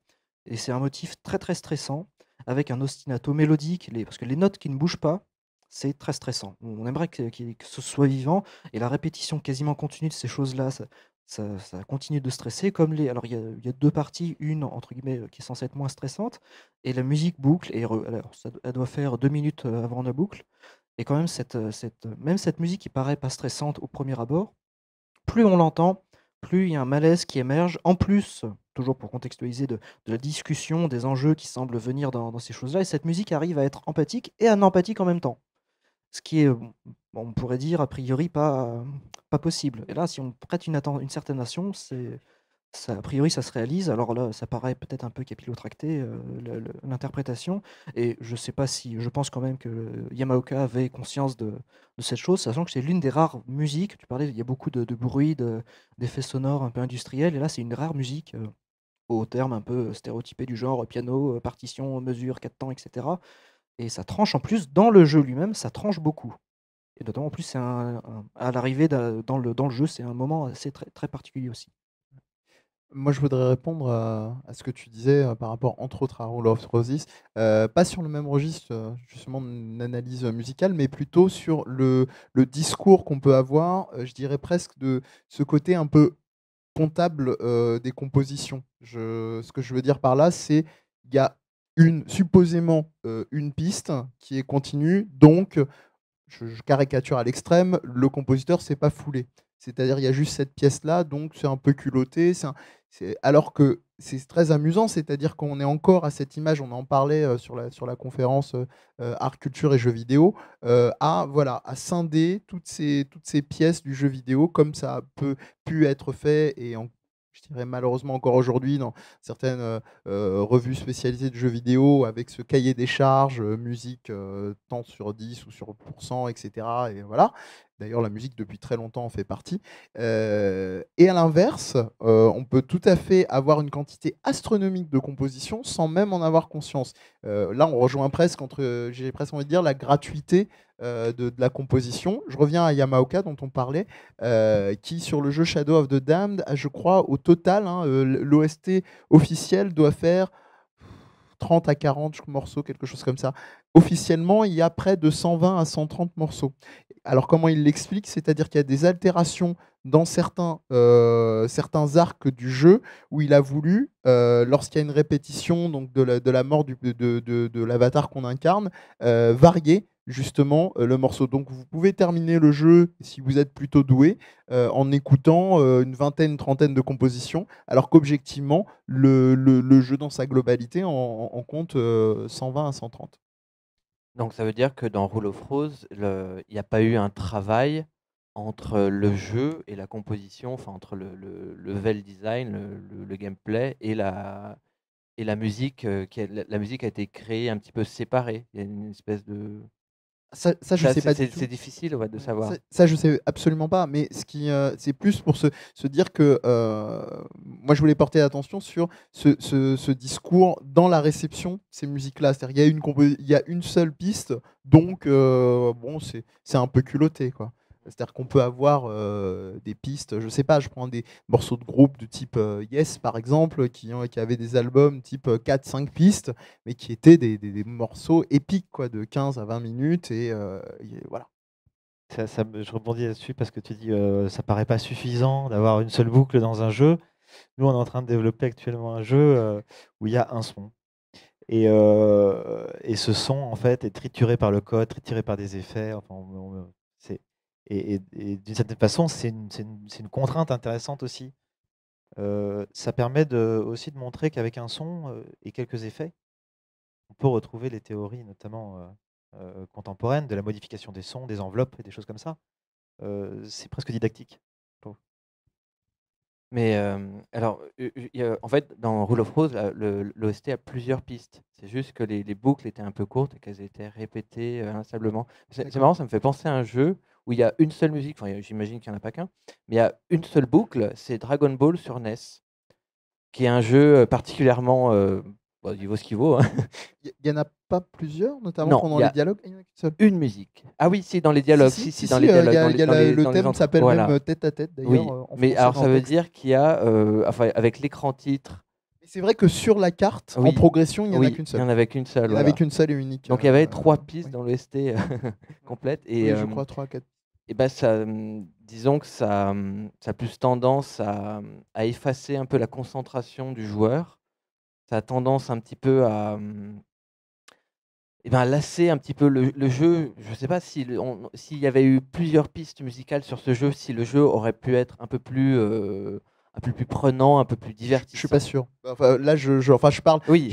Pour faire très vite et simple, il y a eu un joueur du grenier qui testait le jeu justement. Et au-delà des compositions, le jeu est quand même très mal designé avec un timer, enfin des systèmes, un ensemble de game design qui est de base très mauvais. Alors moi, je l'ai fait plusieurs Ce qui fois. peut d'ailleurs être jouissif, justement. Hein, puisque Oui, dans un d'une certaine autre- façon, Oui.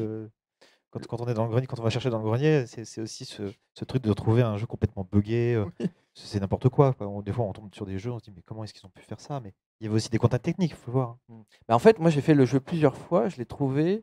Bon, c'est pas le jeu du siècle, forcément. Enfin, à l'époque, quand il était sorti, mais il avait un petit côté intéressant. Les univers graphiques étaient assez captivants. Enfin, j'arrivais à trouver quand même une certaine narration, même si la narration était un peu déconstruite par rapport à l'œuvre originale de Akira Toriyama.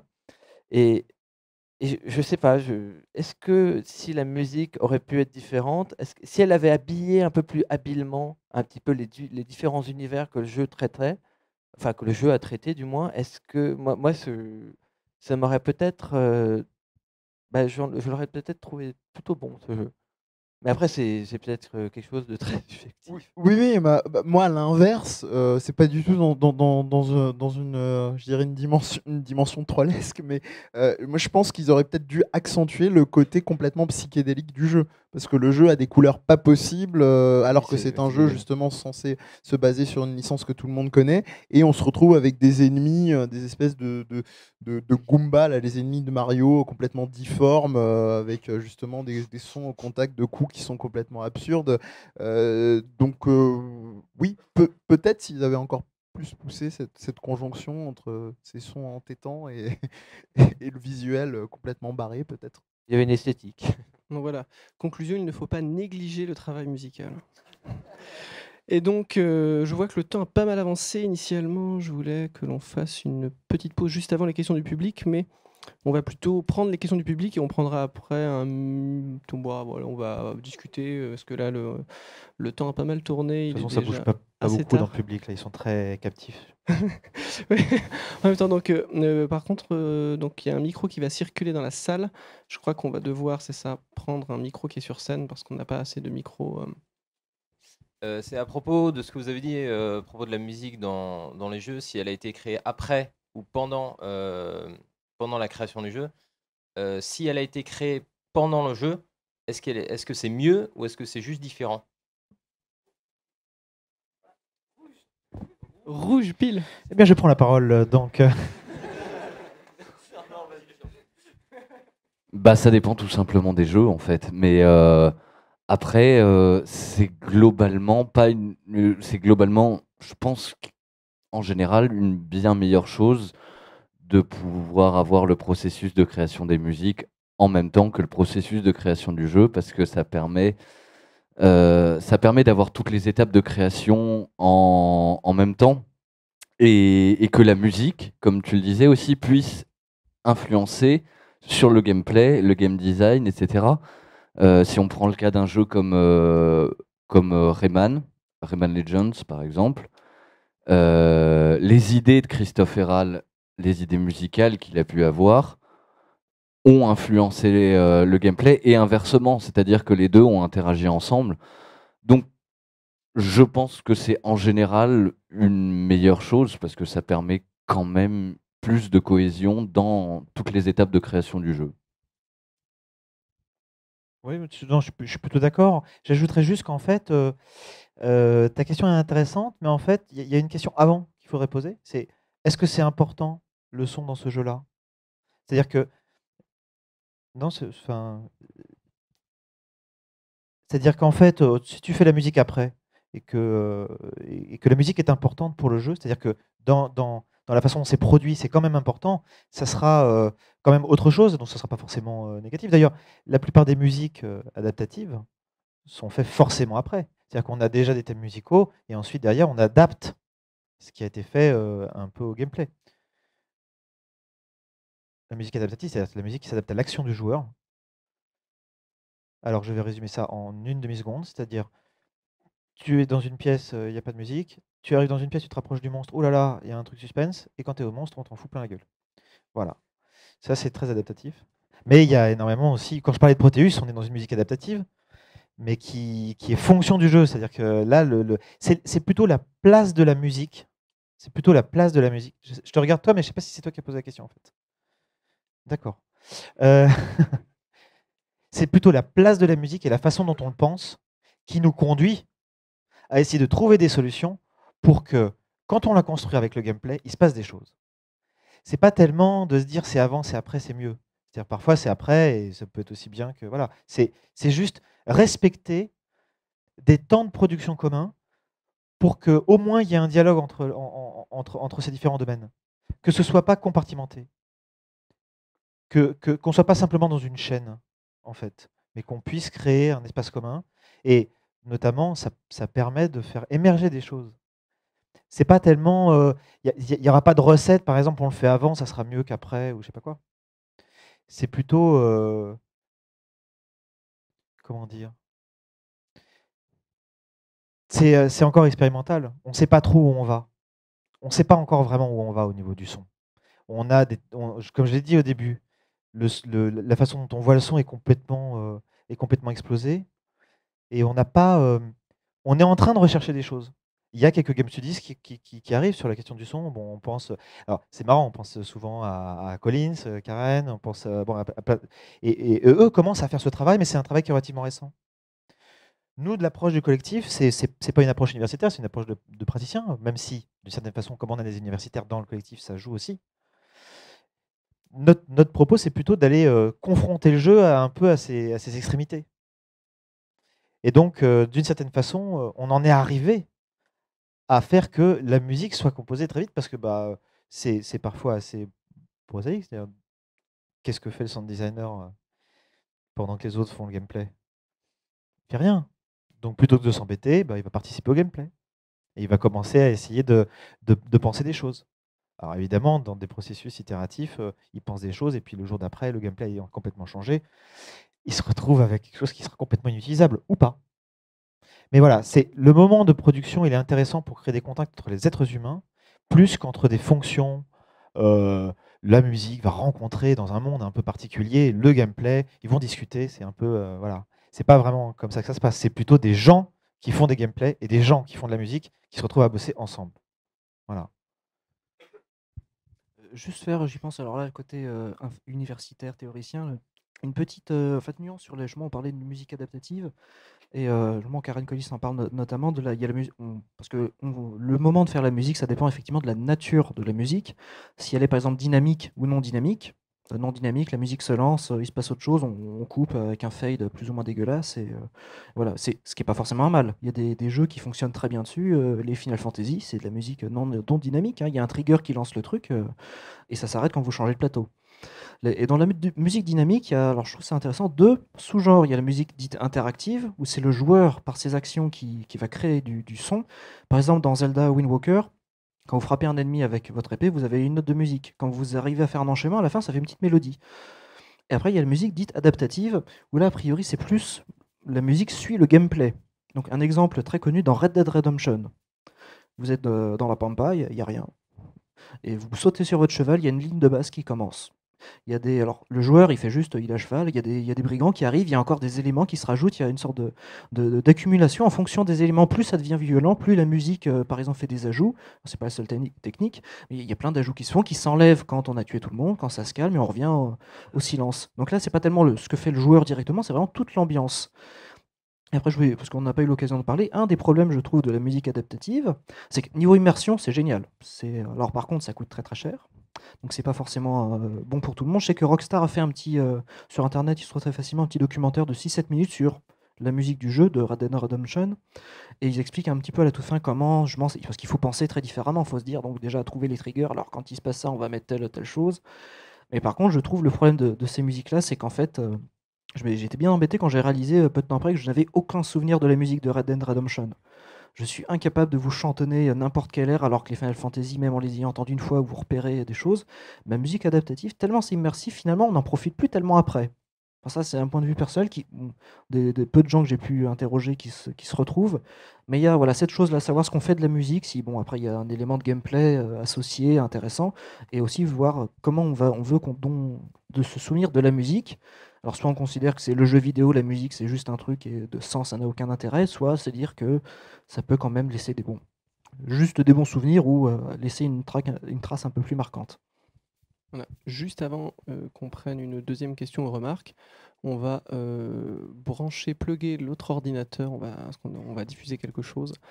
Alors, dans un premier temps, je voudrais souligner quelque chose. Ça a été assez marrant de voir que ça n'a pas été signalé. On a parlé tout à l'heure de Oddworld par rapport à la personne qui a fini le jeu en étant malentendant. Il y a eu Limbo aussi.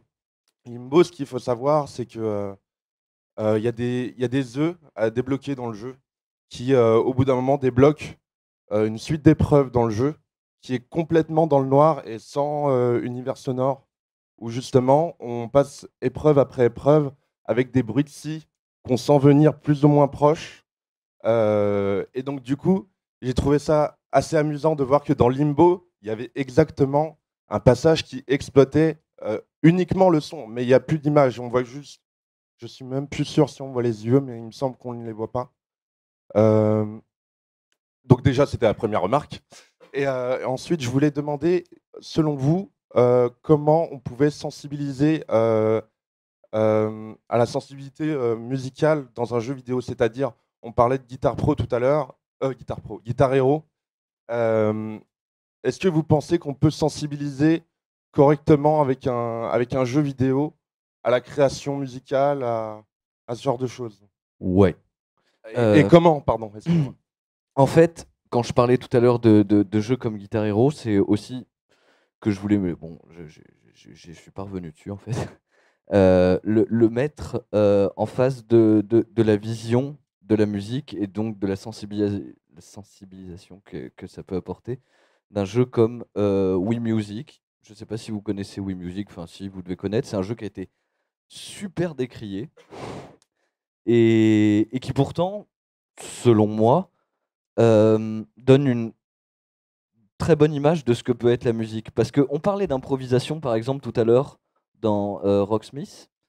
La manière qu'on a de tester la musique dans un jeu comme Wii Music, c'est tout sauf compétitif.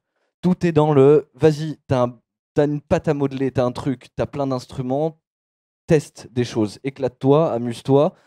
Il n'y a pas de souci de score, etc., même si ce n'est pas une mauvaise chose, mais ça laisse vraiment place à la découverte. Donc on apprend qu'est-ce que c'est, on apprend quels sont les instruments, il y en a énormément dans le jeu. On apprend aussi d'une certaine façon qu'est-ce que ça peut être l'improvisation. Il y a des vraies séances d'improvisation. Alors la façon dont c'est fait est assez étonnante, c'est-à-dire qu'on va sélectionner un morceau qui va donc avoir une tonalité et on peut tout enlever, c'est-à-dire la partition, etc., et faire ce qu'on veut par-dessus. C'est un ce qu'on veut qui est en réalité un peu limité parce que on reste quand même dans la tonalité donnée par ce morceau. mais ça nous permet d'explorer des choses sur, sur le rythme, les intentions aussi, parce que, comme on en parlait tout à l'heure, moi, ce qui m'a touché en tant que musicien dans le jeu, en fait, c'est simplement que c'est aussi un des seuls jeux musicaux que je connais qui intègre la notion de nuance.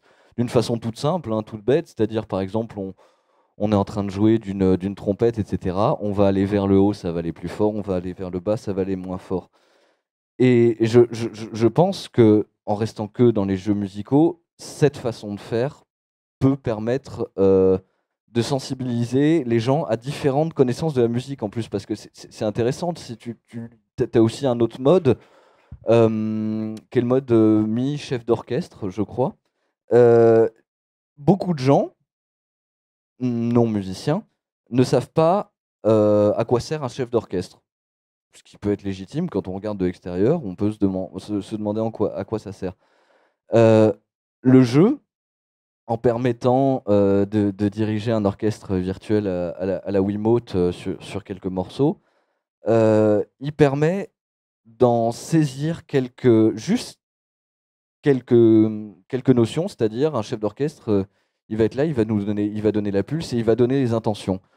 Et en ça, dans l'apprentissage et la découverte de la musique, je pense que c'est un exemple qui est plutôt intéressant. Est-ce qu'on apprend la musique avec Guitar Hero? Non, mais on peut apprendre le rythme. Enfin, ça peut nous permettre d'avoir le rythme. Moi, j'aime bien l'exemple du Simon, qui est un jeu musical intéressant en termes de... Alors, qu'est-ce que ça provoque? J'ai pas vraiment étudié la question, donc j'aurais du mal à dire, mais en tout cas, c'est une image qui m'est évoquée par tes questions. Et puis, ta question, c'est comment faire pour apprendre mieux avec les jeux vidéo, en fait, d'une certaine façon? Comment créer un déclic à la sensibilité musicale, on va dire? Bon, mais je suis un utopiste. Donc, C'est pas gênant. j'aurais tendance à croire que quand on laisse plus de liberté, notamment par rapport au gameplay lui-même, hein, quand on laisse plus de liberté aux gens, c'est-à-dire qu'on est moins prescriptif, moins tu fais ça.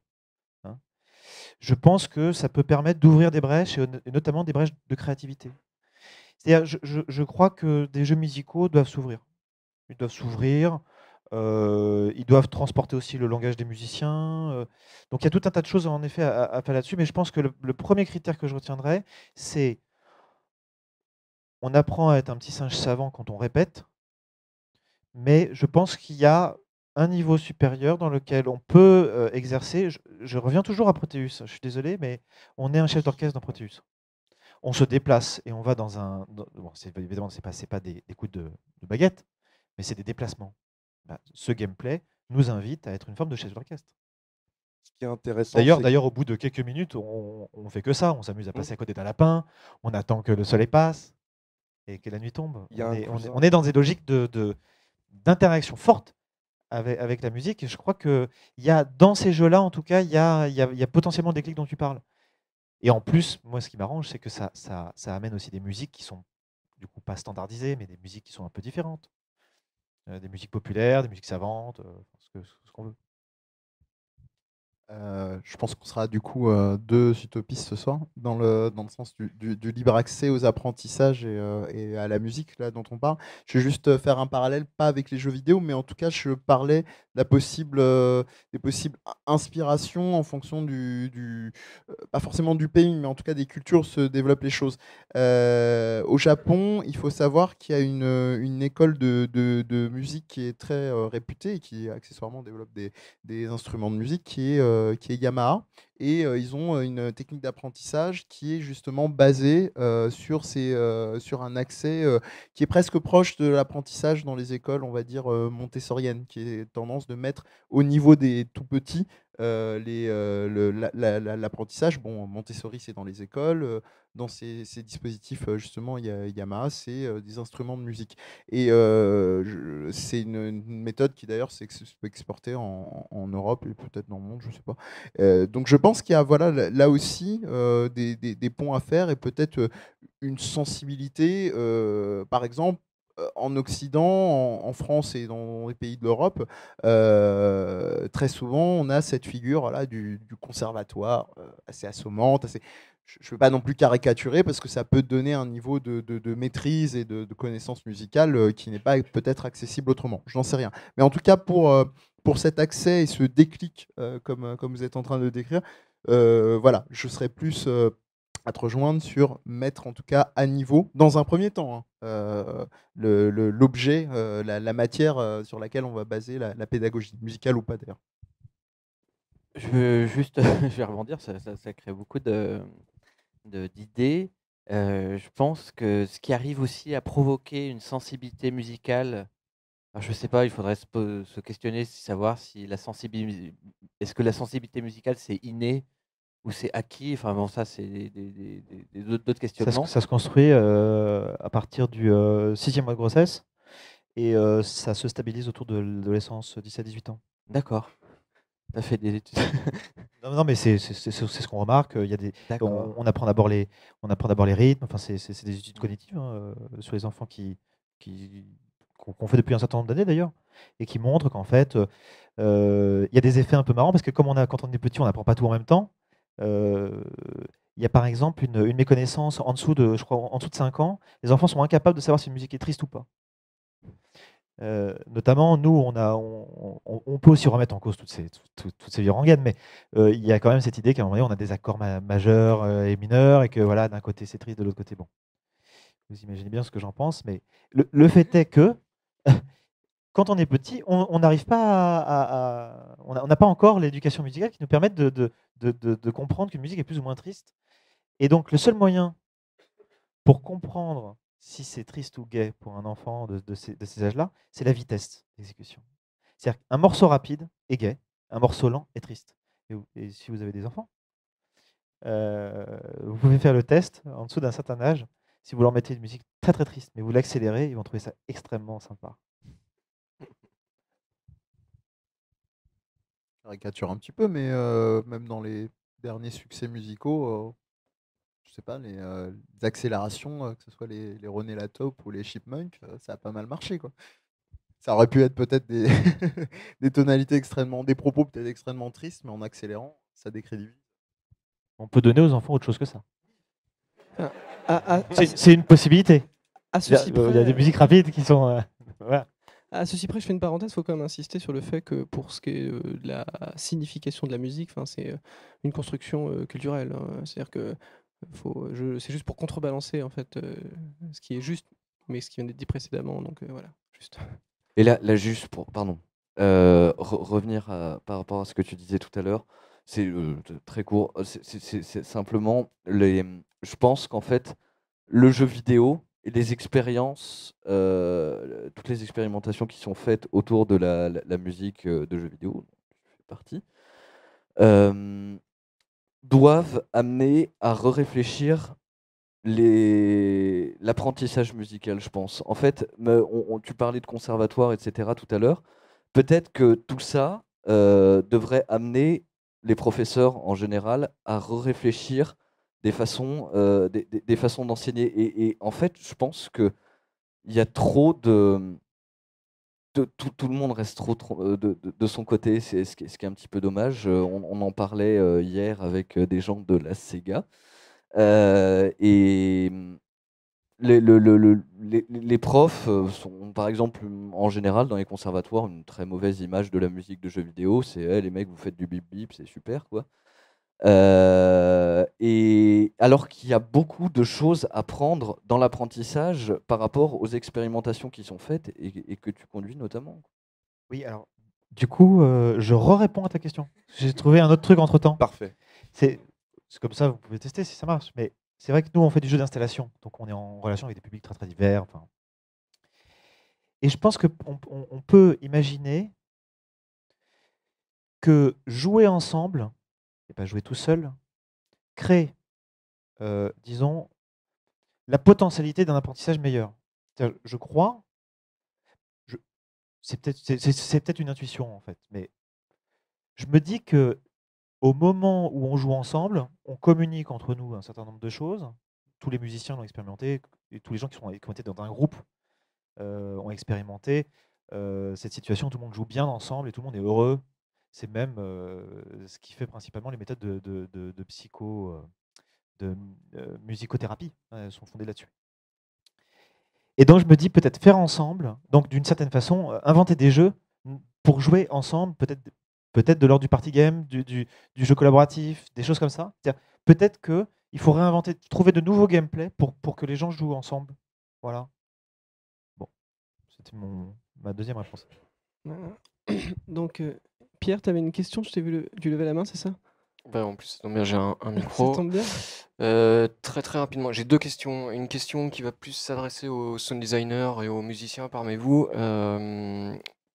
Quel est le processus de création d'un son et quel type de synthèse vous utilisez? Je suis désolé, c'est un tout petit peu technique, c'est plus là, vraiment pour moi.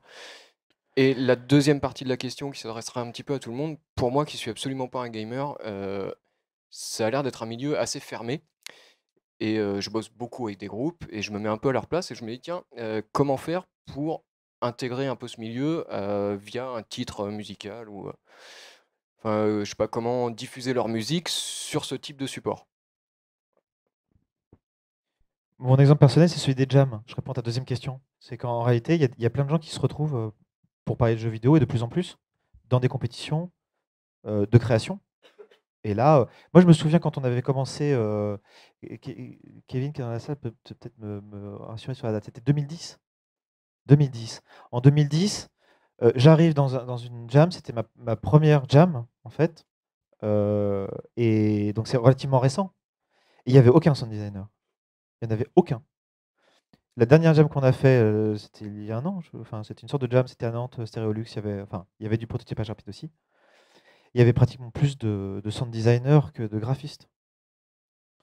Donc voilà, je pense que voilà. Et puis le Stunfest, c'est aussi des endroits où on voit des joueurs, on rencontre des joueurs, on parle de nos pratiques, on parle de tout ça. Donc je pense que c'est pas si fermé que ça, mais il faut savoir où aller.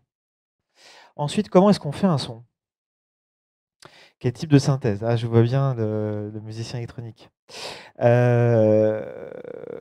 Bon, évidemment, ça dépend du son, mais ça, c'est une réponse de Normand. Non, mais qui est légitime en même temps. Disons que, alors, moi, je fais partie d'une certaine école, c'est-à-dire que je ne suis pas quelqu'un qui utilise beaucoup la synthèse, qu'elle soit granulaire ou ce qu'on veut. Je suis plutôt du monde de la radiophonie et de l'enregistrement, donc un naturaliste. J'aime bien enregistrer des choses. Et j'aime bien, en fait. Sampling, en fait, plutôt. Ouais, je suis quand même plutôt du monde du sampling. Je suis un peu vieux, donc c'est vrai que je viens plutôt de là. Mais je viens aussi du monde des synthés, donc tu vois, on est toujours un peu le cul entre deux chaises. Comment est-ce qu'on crée un son? Ça dépend énormément du type de son. Donc, parfois, tu vas créer un son juste avec tes doigts en faisant du bruitage. Parfois, tu vas créer un son. Il y a beaucoup de gens qui créent même plus les sons d'ailleurs. Ils prennent dans des banques et voilà. Tu peux prendre des empreintes de son. Maintenant, on a des outils en sound design qui sont assez impressionnants puisque merci Schaeffer, merci Boulez, tous ces mecs qui ont impulsé cette vision du son, fait qu'aujourd'hui on peut même travailler au niveau spectral. On peut faire des choses absolument incroyables pour modifier un son. Je veux dire, quand je vous parlais d'un jeu qui est fait avec un unique son, c'est parce que derrière, on peut le travailler de telle façon que c'est sans limite. Donc, je crois que comment est-ce qu'on fabrique un son? Il y a des millions de façons de le faire. Mais, et donc, il n'y a pas de meilleure façon de le faire. C'est la façon dont toi, tu vis cette expérience-là, en fait. Ouais, donc il y a une part d'artistique et pas que de technique. En fait, il faut voilà. l'idée, comment y arriver. Alors après, oui, sur les propriétés du son, il est clair que dans le jeu vidéo, on a à faire face à une question d'efficacité. Bon, dans le jeu expérimental, c'est un peu moins vrai parce qu'on peut se permettre des choses, justement. On peut se permettre de créer des désynchronisations entre les feedbacks. On peut vraiment s'amuser avec ces choses-là. Mais de façon générale, quand on crée un feedback, il faut qu'il soit efficace, qui retransmettent bien l'émotion et qui viennent pas comme délayer le gameplay, délayer l'expérience de jeu. Donc déjà, il y a cette chose-là. Il faut que ça marche. Alors, ça vaut ce que ça vaut, hein, c'est pas très précis. Il faut que ça fonctionne, quoi. Et il y a un moment donné, je pense que tout le monde l'entend. Mais voilà, c'est peut-être vague. Et puis la deuxième question, il y avait une deuxième question. Non, j'ai répondu? Oui, tu as répondu. J'ai répondu à tout, en fait. Ouais, merci. Bon, bah, d'accord. Je voulais rebondir aussi dans le sens, dans la composition de son. Bon, c'est vrai que je reprends les mêmes propos de mon collègue, c'est-à-dire qu'il y a vraiment des millions de façons de faire, c'est juste la plus personnelle qui va nous convenir. Mais j'ajouterais aussi le fait que composer du son et composer de la musique, c'est On pourrait croire que c'est différent, mais en fait, c'est pareil. C'est pareil parce que ça demande justement l'efficacité. On recherche une efficacité dans une musique, on recherche que ça donne du sens à l'image ou que ça n'en donne pas, enfin on cherche à expérimenter quelque chose. Ben, dans le son, on est aussi dans cette démarche d'expérimentation. Et on cherche, même si le son est plus court, alors qu'une musique pourrait faire une boucle une minute ou 5 minutes ou un peu plus grand, mais il y a cette même démarche de composition. Et le travail qu'on peut même passer sur un petit son de 1 seconde ou à peine, eh ben, on va tellement le travailler, on va tellement essayer des choses pour voir, jusqu'à justement que ça fonctionne, voilà, que ce soit efficace, eh ben, que ça se rapproche d'un travail de composition, mais qui utilise l'oreille exactement de la même manière, pas sur des choses, des hauteurs ou des timbres, enfin si, surtout des hauteurs et des timbres, mais pas sur des mélodies ou des harmonies.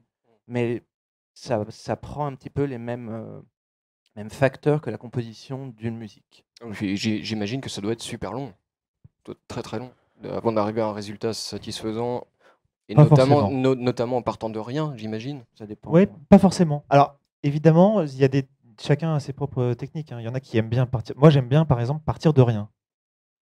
De commencer sur une copie blanche. Tu trouveras pratiquement aucun compositeur qui fait ça. Réellement. Oui, parce qu'on est toujours en train d'essayer de poursuivre une quête personnelle d'une certaine façon. Et on a nos signifiants, on a nos expériences. Mais là où je voulais en venir en reprenant le micro, c'était surtout pour te répondre, parce que je t'ai pas bien répondu en fait. Il y a quand même cette question de l'identité du son, qui est extrêmement importante.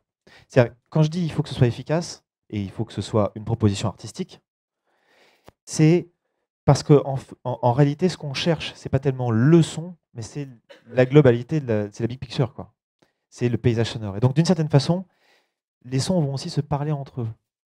Et donc, d'une certaine façon, dès le moment où tu auras une direction artistique sur l'ensemble du jeu, tu vas être un peu guidé par cette direction artistique. Et tu vas devoir créer de l'identité. Alors, c'est là où l'univers est important, où dans l'espace, évidemment, tu peux soit mettre de la musique classique, préexistante, comme 2001, tu peux mettre de la musique classique copiée de l'ancienne musique classique, donc néo-romantique, dans Star Wars, comme tu peux avant 2001, la plupart du temps dans l'espace, on entend des sons d'andioline, on entend des ondes Martenot, des bon. Et dans certains, la direction artistique dit qu'il n'y a pas de son. Donc voilà, c'est plus un mouvement global qui va porter le système sonore, qui va mettre le système sonore en avant, et pas simplement telle qualité d'un son, telle qualité d'un autre son. Il y a quand même une notion de globalité. Ça, on peut pas y échapper. Ouais, il faut une cohérence, ouais, Ouais. bien sûr. Juste Ok. une précision très rapide par rapport à la question. Il y a, Bah. il y a quelques années, il y a eu une game jam qui fait partie du cycle Ludum Dare, qui est donc une game jam mondiale. Et si je dis pas de bêtises, c'était un groupe français qui s'appelle Turbo Dindon. Super nom, mais voilà. Et qui a gagné le prix de meilleure composition, donc sound design, et le prix du meilleur jeu. Alors j'avais deux petites questions à soulever en fait. D'une part, on voit que la musique dans le jeu vidéo, il y a souvent la problématique qui se pose que la musique, elle va être composée, enfin figée, elle va être écrite d'un bout à l'autre, alors que le jeu vidéo, ça va être dynamique, ça va être un gameplay, ça va s'adapter aux actions du joueur. Et donc, on essaye de rendre la musique dynamique, adaptative, etc. Est-ce que en fait, il n'y aurait pas un énorme parallèle à faire entre la musique dans un jeu vidéo et le scénario dans un jeu vidéo? Parce que le scénario, c'est un peu pareil, il est écrit à l'avance par un scénariste. Il va être plus intéressant quand il est écrit vraiment et figé, et parce qu'un scénariste l'a écrit, et la musique, c'est pareil, quand elle a été composée du début à la fin, et ben, il y a un compositeur qui l'a réfléchi en entier, elle va être plus intéressante. Et ça se confronte au fait que ce soit dynamique et qu'il y ait une certaine souplesse à assurer, une certaine intelligence de la musique, comme il devrait y avoir une certaine intelligence du scénario qui doit s'adapter aux actions du joueur. Voilà. Est-ce que tu veux parler donc de possible évolution musicale qui suivrait celle du scénario? Non, je veux simplement dire que la problématique qui se pose, c'est la même. C'est qu'on essaye de rendre la musique dynamique, comme on essaye de rendre les scénarios d'un jeu dynamiques aussi. C'est-à-dire que le jeu vidéo va s'inspirer des codes du cinéma dans une certaine mesure. On l'a vu pour la musique, et on le sait aussi pour le scénario. Et les scénarios, au début, sont figés dans le jeu vidéo. Et puis après, on a essayé de créer des scénarios avec multiples branches, etc. Et dans la musique, c'est pareil. On va essayer de créer une musique qui va s'embrancher vers quelque chose de différent selon les actions du joueur. Et c'est ce qu'on essaye de faire de temps en temps. Après, c'est vrai que d'avoir des musiques qui suivent les possibles scénarios, c'est assez, ça donne envie. Mais moi, il y a un petit problème, notamment parce que je parlais tout à l'heure rapidement de l'intermédialité comme phénomène temporel tout en même temps. Mais il y a aussi Rick Altman qui en parle comme d'un phénomène d'évolution pour asseoir l'existence d'un médium. Lui, il parle du cinéma. Au début, en fait, le médium, il est tout nouveau. On sait, comme le cinéma et le jeu vidéo, on ne sait pas ce que c'est de l'image avec du son. Ok, et le médium utilise toutes les techniques de ces sous-médias pour montrer je peux faire comme les autres. Comme donc le jeu vidéo là en ce moment qui tend à reproduire quand même le cinéma dit je peux faire pareil. Alors là il commence à dire la deuxième phase d'exploitation je peux faire un peu différemment, mieux ou pas, ça c'est pas rentrer dans le débat. Mais après il y a une deuxième phase d'exploitation où il dit bon copier c'est pas créatif. Donc il commence à établir son identité propre avec alors le jeu vidéo via du gameplay notamment, qu'il faut quand même pas mettre de côté. Et après, l'idée, c'est qu'une fois qu'il a une identité propre et bien appuyée, il devient un médium complet. Et donc, le problème tu parlais du scénario écrit et des musiques écrites et qu'il y avait, je trouve, beaucoup trop de rapports avec le cinéma, justement, à vouloir, il y a quand même des choses, les fins multiples, des musiques qui s'adaptent, de se dire, bon, je suis un médium quand même un peu différent, je peux faire des trucs un peu différents, mais ça me paraît encore trop léger. Et finalement, ce qui me paraît paradoxal, c'est que l'évolution technologique qui a permis aux jeux vidéo de ressembler au cinéma, ça l'a fait régresser. Oui, exactement. Parce que notamment Nobuo Uematsu qui disait dans certaines interviews qu'il préférait par les époques 8 bits et 16 bits, parce qu'il disait que quand on a 3 pistes, on se creuse les méninges pour arriver à faire un truc expressif et autre. Et que maintenant, en plus, il y avait toute la notion de ouah, bientôt le photoréalisme, ça va être génial, donc on y est depuis un certain temps et bon, Révolution, on n'y a pas tellement eu. Donc voilà, la poursuite en tout cas du cinéma, ça me paraît être un peu erroné. Alors par contre, développer ce genre d'idée de se démarquer. Alors par contre, est-ce que faire des fins multiples, adapter la musique, est-ce que c'est la solution? Ça, j'en sais rien. La solution, ce serait que ce soit vraiment dynamique tout en restant bien construit et intéressant, quoi. Et ça paraît impossible. Je suis d'accord, mais ça peut, enfin, pour mon cas, ça va être très subjectif, mais un peu participer à me ruiner une expérience. C'est-à-dire que, je reviens, on en avait parlé tout à l'heure de Heavy Rain. On est justement dans des choses à choix multiples, etc. Et je trouve que justement, quand tu disais il faudrait en faire plus, le jeu en fait pas assez du tout, quoi. Et on a une musique qui est là et qui veut pas dire grand-chose par rapport à tout ce qu'on est en train de faire. Et peut-être qu'on pourrait aller beaucoup plus loin là-dedans, dans toutes les possibilités. Alors après, évidemment, il y a toutes les notions de budget, etc., qui viennent et qui peuvent tout changer. Tout faire. Et à contrario, il y a des jeux comme Journey, Journey, pardon, qui sont un peu rares, mais où la musique suit tellement l'avancée du joueur est tellement au millimètre près. Je ne sais pas quelle a été l'intégration sonore, comment ça a été réalisé, mais ce serait très intéressant de s'y pencher. Mais il y a l'intégration musicale suit tellement bien logiquement l'avancée du joueur, les actions, les ambiances des univers, les façons de faire, qu'elle en devient narrative. C'est-à-dire qu'elle supplante la narration. Et de surcroît, le jeu n'a pas de narration. Il n'y a pas de texte écrit, il n'y a pas de langage parlé, mais ça n'empêche pas une narration. Et c'est la musique qui, avec les images, donne une valeur ajoutée à la narration totale du jeu. Et là, je trouve que, j'ai peut-être pas une grande connaissance du jeu vidéo, mais c'est rare de voir des expériences comme ça. Et heureusement, grâce aux nouvelles technologies, grâce aux nouvelles façons d'intégrer la musique, de faire de la musique adaptative, la musique évolutive, et grâce à une musique orchestrale qui était celle de Austin Wintory, eh bien, je pense que ça ouvre vers de nouveaux horizons, ce jeu. Non, on rigole entre nous bêtement. Je sais pas pourquoi. Et tu te repenses encore Mortal Kombat, c'est ça. Il y a des. J'aime bien l'exemple du jeu sport. Sport avec un E à la fin. la musique de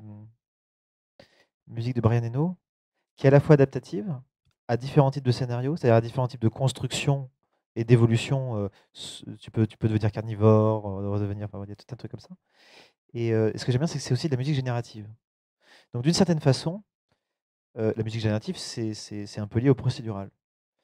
Et d'une certaine façon, ce que tu poses comme question, c'est jusqu'où on peut aller, jusqu'à quel point on peut aller dans la génération. Et là, je te renvoie à la conférence de tout à l'heure sur le procédural, qui fera sans doute lien entre ce qu'on a pu dire là sur la génération, la musique générative, et puis la narration. Parce que la narration, c'est vraiment un sujet casse-gueule. Je veux dire, pour moi, dans Pong, il y a la narration. Voilà. Tout comme c'est assez amusant quand on parlait tout à l'heure. Je me rappelais de ce que disait justement Karen Collins sur les premiers sons des jeux, qui étaient évidemment il y avait très peu de bits, quoi. Et à un moment donné, elle dit dans son livre, elle dit, on avait décidé de faire de la musique avec des bruits. Parce qu'en effet, le beat à l'origine, c'est pas une note, ça c'est pas un instrument, je veux dire, c'est un bruit. C'est extrêmement intéressant de voir que dans la généalogie du jeu vidéo, on a d'abord commencé avec des jeux où il y avait que du bruit. Tu prends les Space Invaders, tu prends les Pong, on est d'abord dans le bruit. Et ensuite, petit à petit, on va construire des musiques avec du bruit. Et l'avancée technologique nous a emmenés vers une sorte de jusqu'au boutisme qui nous a permis. Voilà, je me demande si d'une certaine façon, et c'est l'un des enjeux aussi du jeu vidéo, qui est vraiment un médium extrêmement lié à la question de la technologie. C'est à savoir jusqu'à quel moment la technologie peut nous perdre dans le jeu vidéo. Jusqu'à quel moment, à force d'en mettre, on ne perd pas l'essentiel du jeu. Et donc, d'une certaine façon, de la musique, de la narration et de tout le reste. Moi, très rapidement, c'était plus quand tu parlais à la fois du minimalisme et je dirais quand la musique devient aussi un langage contestataire. Alors ça va presque avoir une vertu politique. Entre autres choses, on parlait tout à l'heure, je vous renvoie, ça développe beaucoup mieux ce que je vais dire là très, très rapidement, un article de la revue Wired qui s'appelle 8-Bit Punk et qui revient justement sur le chiptune. Donc je pense que si vous êtes des habitués du Stunfest, vous devez savoir ce que c'est. Et donc il y a le minimalisme certes d'un côté dans la création, mais aussi un discours contre ce déploiement d'abondance, de techniques, de technologies, pas toujours inutiles, mais bon, comme ça reviendrait presque un petit peu au proverbe, je crois que c'était 4 chevaux dans le moteur, un anneau volant, enfin quelque chose de cet ordre-là, qui était une métaphore sur une publicité de bagnole, je crois, je suis pas sûr. Mais voilà, on est un peu dans cet état d'esprit-là, et je trouve que justement, tout ce qui est scène chiptune aussi, a ce discours c'est cette valeur aussi de contre-culture et de montrer qu'on peut faire, pas seulement avec cette image fantasmée de récup, quelque chose et créer un vrai discours à travers la musique.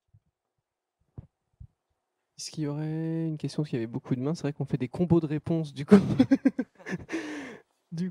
Mais il me semble qu'il y avait pas mal de mains levées. On fait un peu de rab.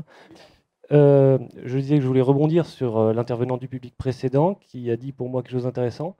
Je pense qu'on pourrait envisager non pas de composer comme on scénarise, c'est-à-dire avec des branches, etc., mais de scénariser comme on compose, c'est-à-dire avec des pistes et des adjonctions de différents niveaux de lecture musicale. Ça pourrait être très intéressant.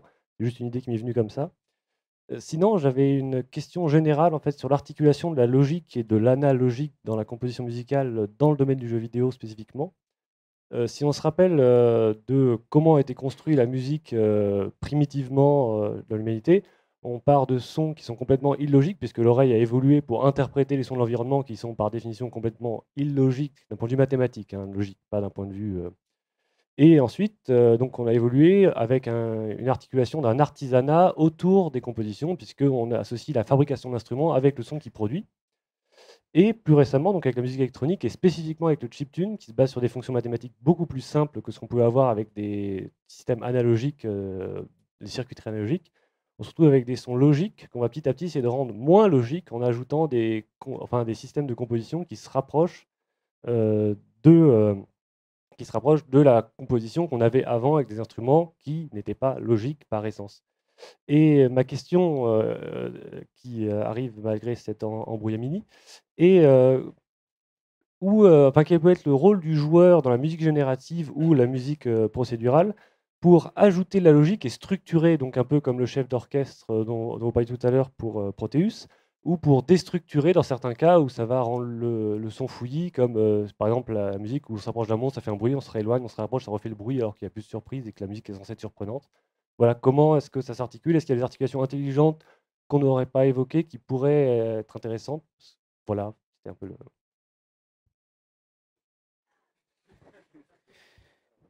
Parfois, il faut être honnête, j'ai pas compris la question.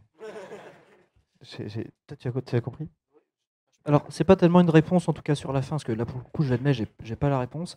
Juste par rapport à ta première remarque, qu'il y a des musiques qui fonctionnent par embranchement, ça, je crois que ça existe déjà. Que justement, quand il y a des différentes de sous-narrations, on va dire des éléments de gameplay qui peuvent altérer, le compositeur, il peut se faire des fiches en se disant, bon, je dois prévoir, l'action A, c'est ça. Il est possible qu'on passe à l'action B qui est telle chose, à C, et ils peuvent se faire en fait, des embranchements, ils doivent se faire des schémas au début, parce qu'il faut prévoir toutes les situations possibles, dictées par, là, pour le coup, le gameplay. Hein, on leur dit, il se passera ça, il se passera ça, il pourra se passer ça, qui peut-être n'arrivera jamais parce que le joueur ne le fera pas. Mais le compositeur doit prévoir les éléments musicaux qui correspondent à chaque chose. Donc, tu as effectivement une composition par embranchement. Par contre, j'ai pas de nom de jeu à te donner, mais en tout cas, si ça existe, c'est pas encore bien utilisé, c'est déjà en réflexion, ces choses-là. Je répondrai peut-être en sous-titre, ou si je chope ton contact, je répondrai par écrit du coup, quand j'aurai réécouté la question du coup. C'était lié à la mathématisation. C'était lié à la Mais mathématisation. j'ai compris le début, c'est le début j'avais entendu. Et la musique a toujours d'une certaine façon été mathématisée dans ce qu'on appelle l'Occident, enfin le concept un peu vague. La musique a toujours été la notation musicale d'une certaine façon est une forme de mathématisation. C'est une branche des mathématiques chez les Grecs à la base même. Voilà. Donc bon, mais comme j'ai pas compris la question, de toute façon, je peux pas. Mais j'ai peut-être la réponse, donc si tu veux reformuler ta question, je veux bien y répondre. Ouais, c'est vrai. Que de rebondissements. Ouais, je vais retenter ma chance. Allez. Je parlais donc de la coévolution d'un côté qui a été très longue fut un temps, donc de la musique basée sur des instruments qui, elles, créent des sons qui sont très complexes finalement d'un point de vue analyse harmonique, etc. On a quand on fait vibrer une corde, que ça résonne dans l'archet, que ça retombe par un table harmonique, etc. Enfin, il y a se pendre mathématiquement. Puis d'un autre côté, on va prendre un signal carré, on va faire de la modulation de la genre d'impulsion, on va obtenir des qui va nous donner des tas de musique intéressantes. Et justement, c'est quelque chose qui est intéressant, c'est que le joueur, enfin les jeux qui vont générer de la musique vont toujours essayer de rendre ces sons logiques moins logiques parce que c'est pas agréable un sinus en boucle. On va essayer de rajouter des éléments illogiques qui vont le rapprocher de la musique du monde réel. Et réciproquement, la musique réelle, on essaie de la rendre plus logique parce que des sons, du bruit blanc, ça ne nous intéresse pas spécialement d'un point de vue musical, même si c'est exploité quand même. Et donc la question, c'est quel est le rôle du joueur dans cette logicisation d'un côté, dans le cadre par exemple de Proteus où il joue le chef d'orchestre, il va choisir, bah tiens, j'aimerais bien que ça joue plus comme ça, donc je vais me rapprocher du lapin ou attendre que la nuit tombe, ou justement de le rendre anti-logique dans des cas où on va souvent tomber en contre-pied avec ce qu'avait pensé le programmeur dans la façon d'agir. Est-ce que vous pensez qu'il y a des façons de jouer avec cette alternance de logique ou d'illogisme dans ce qu'apporte le joueur Évidemment. Il y a des moments où tu vas jouer sur la logique, tu vas jouer sur l'imitatif, et il y a des moments où tu vas, dans certains contextes, tu ne vas pas le faire. Mais c'est vraiment, là, on est vraiment dans une question artistique. Pour moi, on est vraiment dans une question vraiment artistique, c'est-à-dire, jusqu'où on va? Quand je parlais de Proteus, en fait, c'est vrai que c'est un jeu intéressant parce que tout est fait à peu près au synthé avec de la synthèse. Mais il y a des sons, en fait, quand on les écoute, les oiseaux notamment, on se dit, mais c'est des vrais sons. Donc, je crois qu'en réalité, je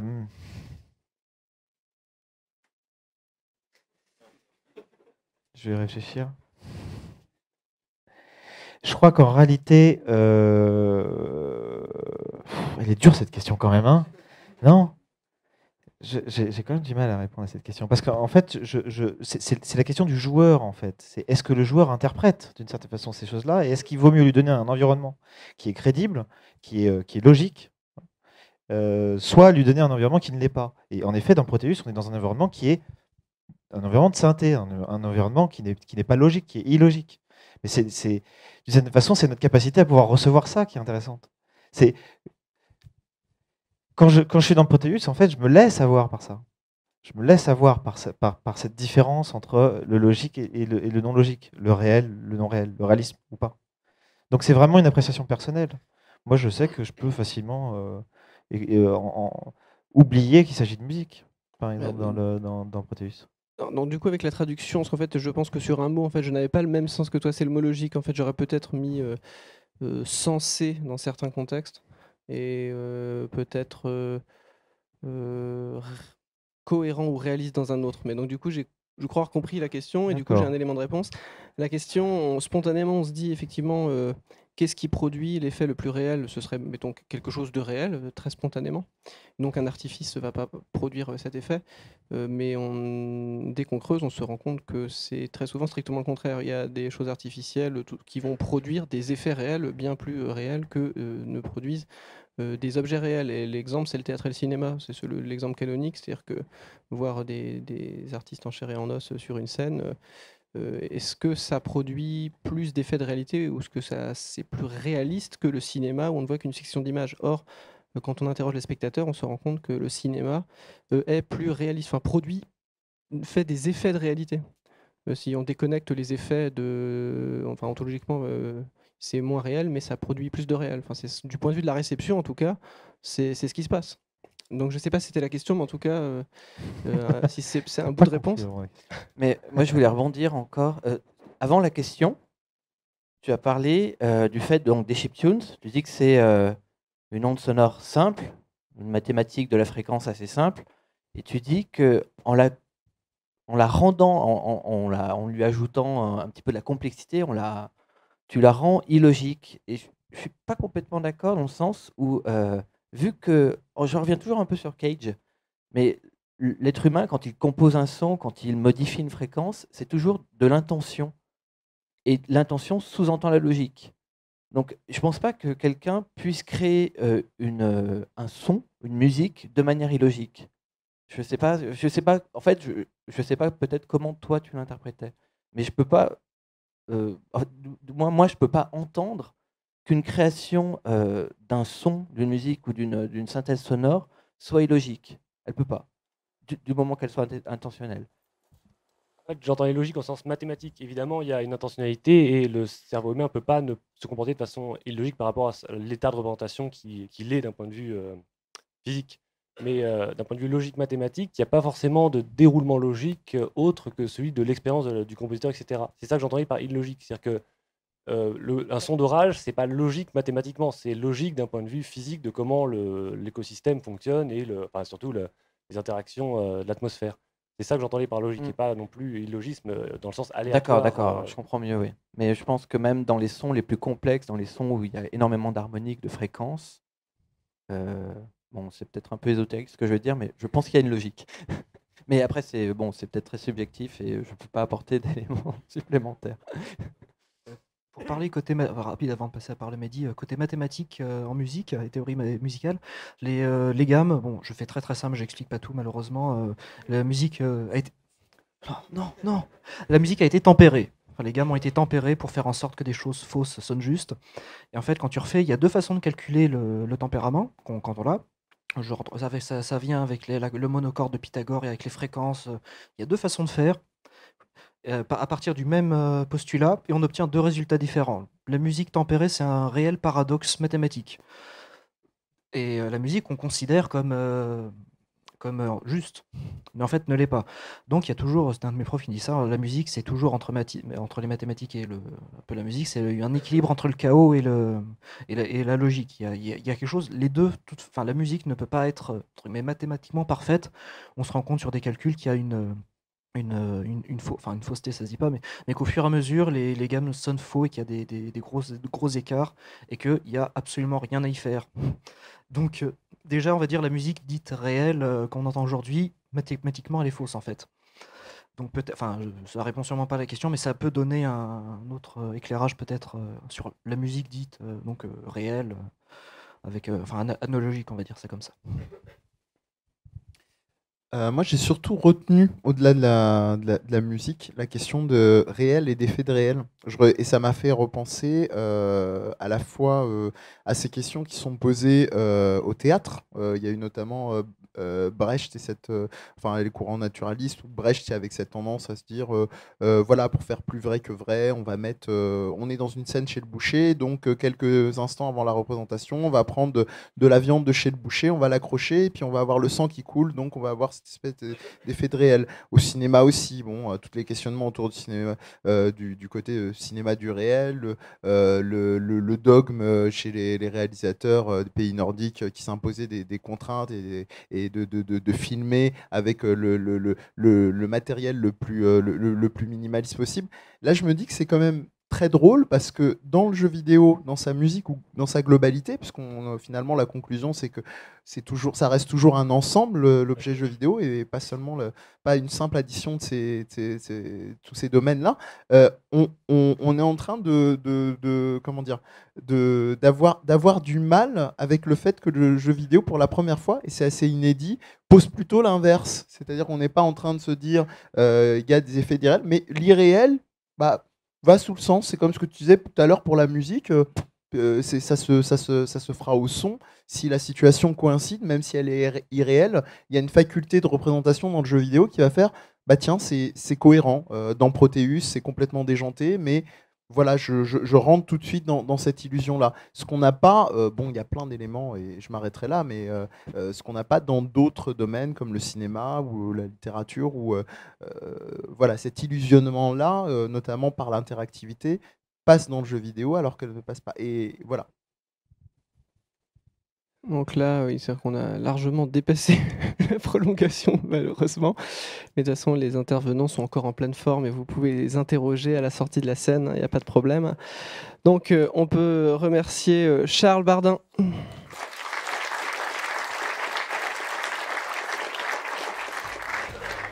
Antoine Tulou.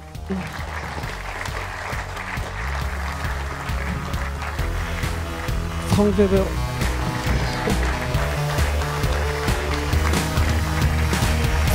Mathieu Weisser.